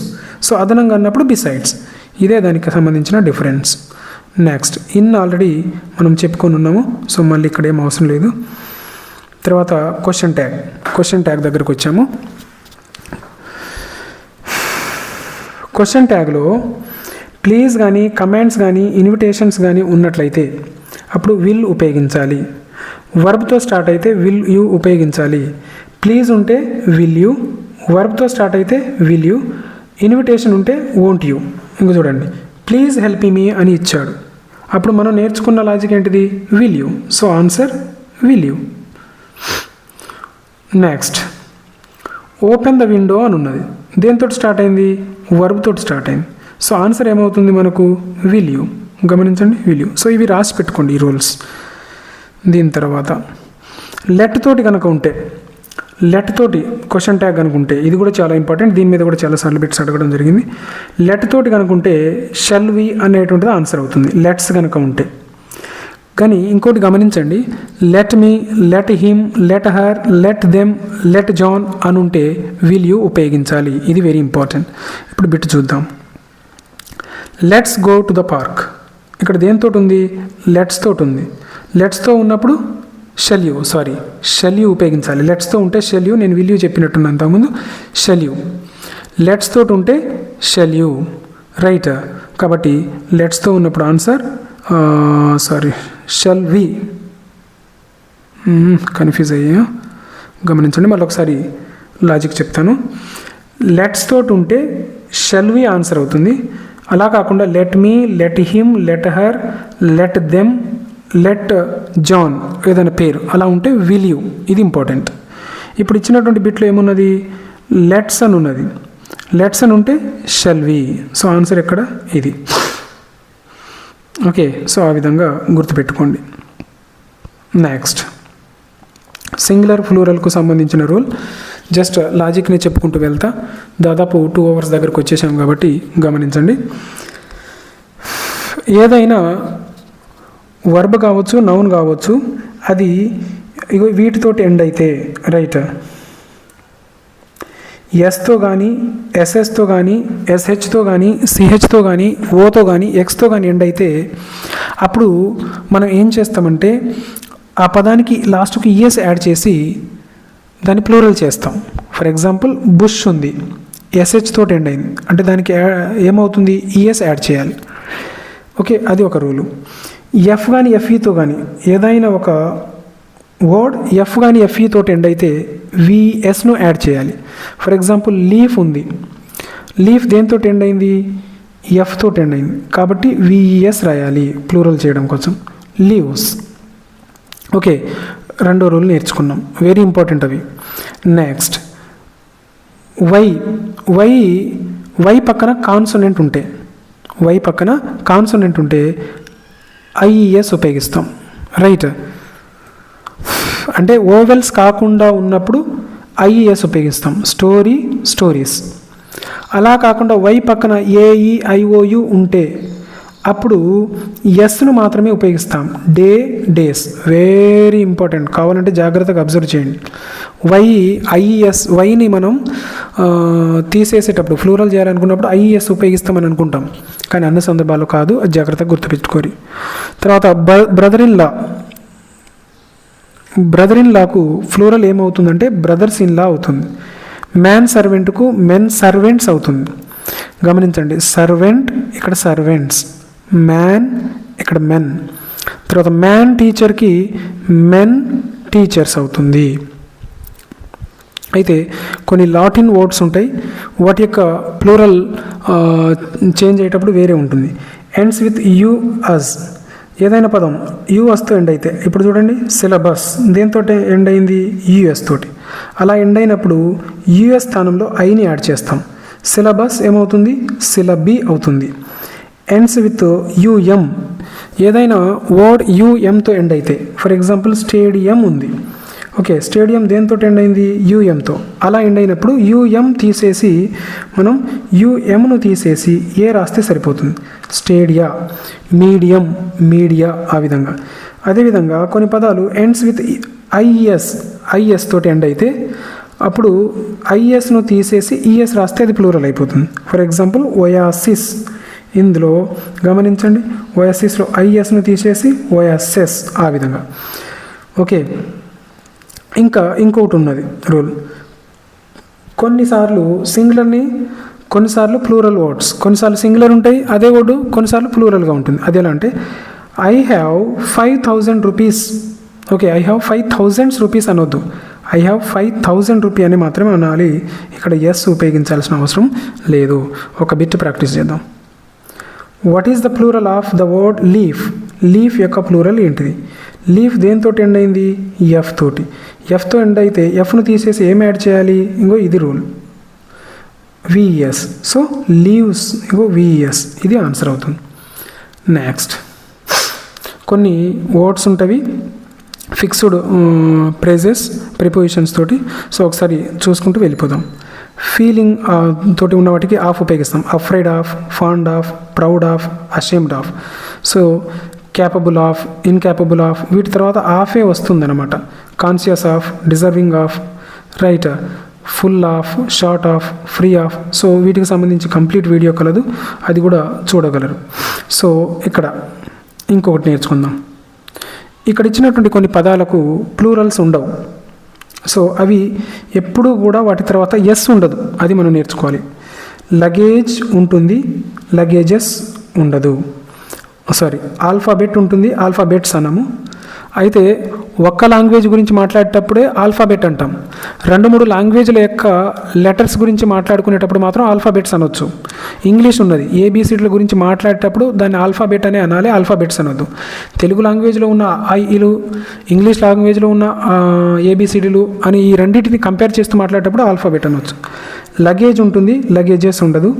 ఫర్నిచర్ ఉంటుంది, ఫర్నిచర్స్ అని అనకూడదు. ఇన్ఫర్మేషన్ ఉంటుంది, ఇన్ఫర్మేషన్స్ అనేటువంటిది ఉండదు. న్యూస్ మాత్రమే అనాలి, న్యూసెస్ అనొద్దు. పోయట్రీ ఉంటుంది, పోయట్రీస్ అనొద్దు. మెషనరీ ఉంటుంది, మిషనరీస్ అనొద్దు.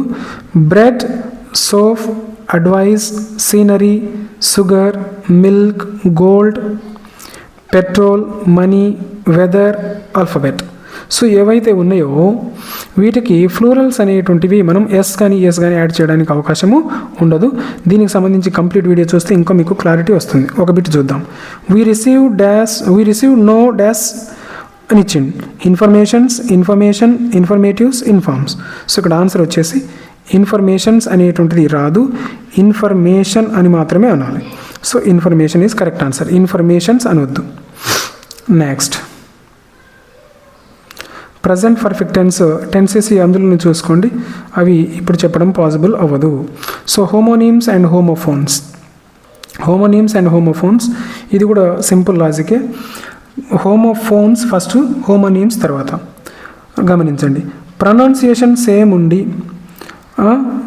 స్పెల్లింగ్ మీనింగ్ డిఫరెంట్ ఉంటే అది హోమోఫోన్. ఫర్ ఎగ్జాంపుల్ సిసి, ఎస్ఈఎస్సి, ఎస్ఈఈసి రెండు ప్రొనౌన్సియేషన్ సేమ్, స్పెల్లింగ్ వేరు, మీనింగ్ వేరు. సో వాటిని హోమోఫోన్స్ అంటాం.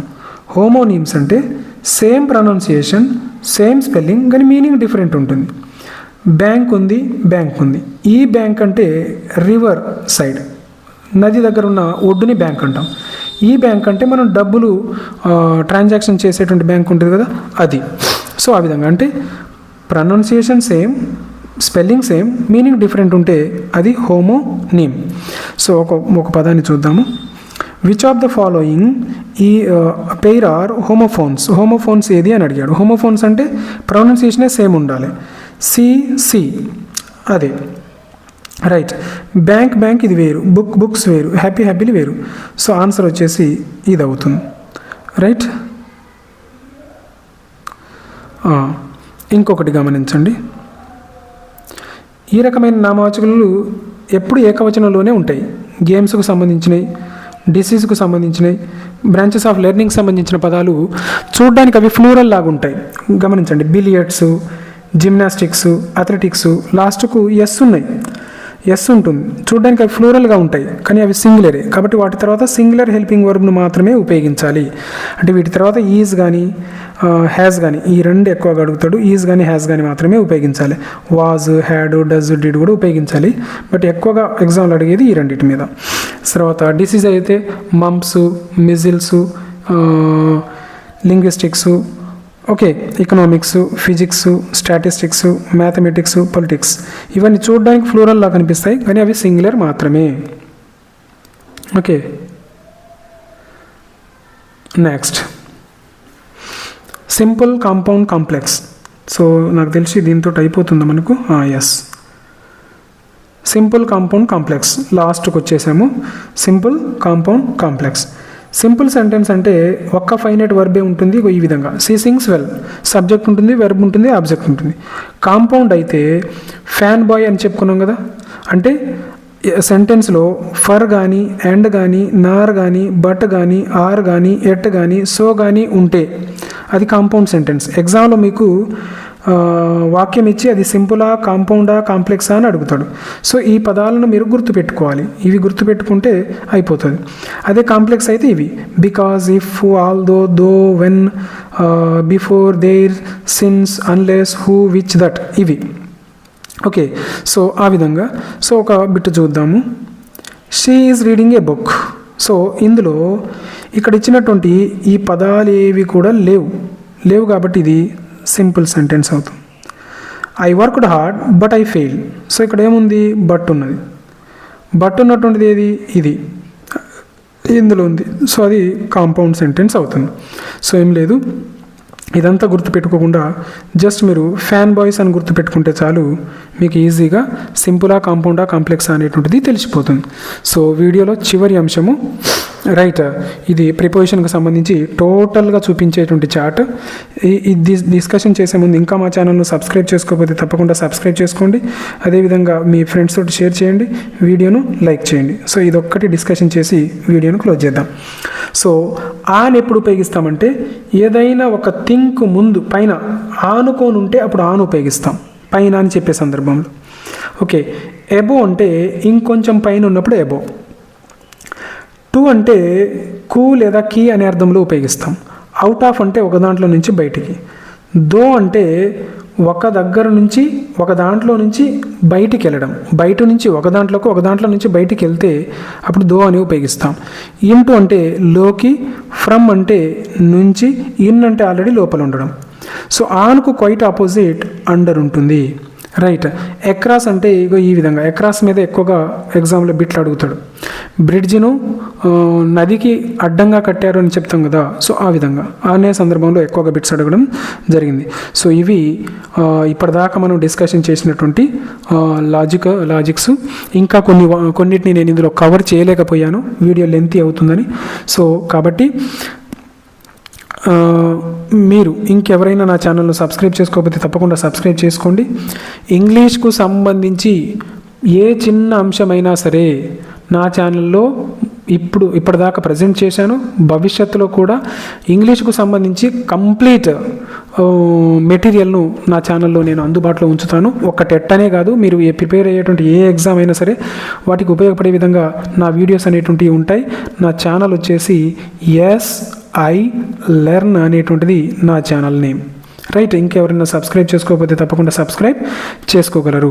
రైట్, తనకి ఇవన్నీ చేసి ఈ వీడియోస్ అన్ని ఛానల్స్ మీద అన్నీ చేసే కల్లా నా ఫోన్ దాదాపుగా ఖరాబ్ అవునది, అయినది, స్క్రీన్ కూడా బ్లింక్ అవుతూ ఉన్నది. సో మేబీ వర్క్ చేయొచ్చు చేయకపోవచ్చు, నెక్స్ట్ వీడియో పెట్టేలోపు లేట్ అవుతుందేమో. సో ఇంకెవరైనా సబ్స్క్రైబ్ చేసుకోకపోతే తప్పకుండా సబ్స్క్రైబ్ చేసుకోగలరు. ఇంతటితో వైండ్ అప్ చేసేద్దాం. Please subscribe and wish you all the best for your exams. మీ యొక్క విలువైన అభిప్రాయాలు, సలహాలు, సూచనలు తప్పకుండా తెలియజేయండి. PDF కావాలి అనుకున్న వాళ్ళు PDF లింక్ అని కామెంట్ చేయండి. Thank you so much. Don't forget to subscribe.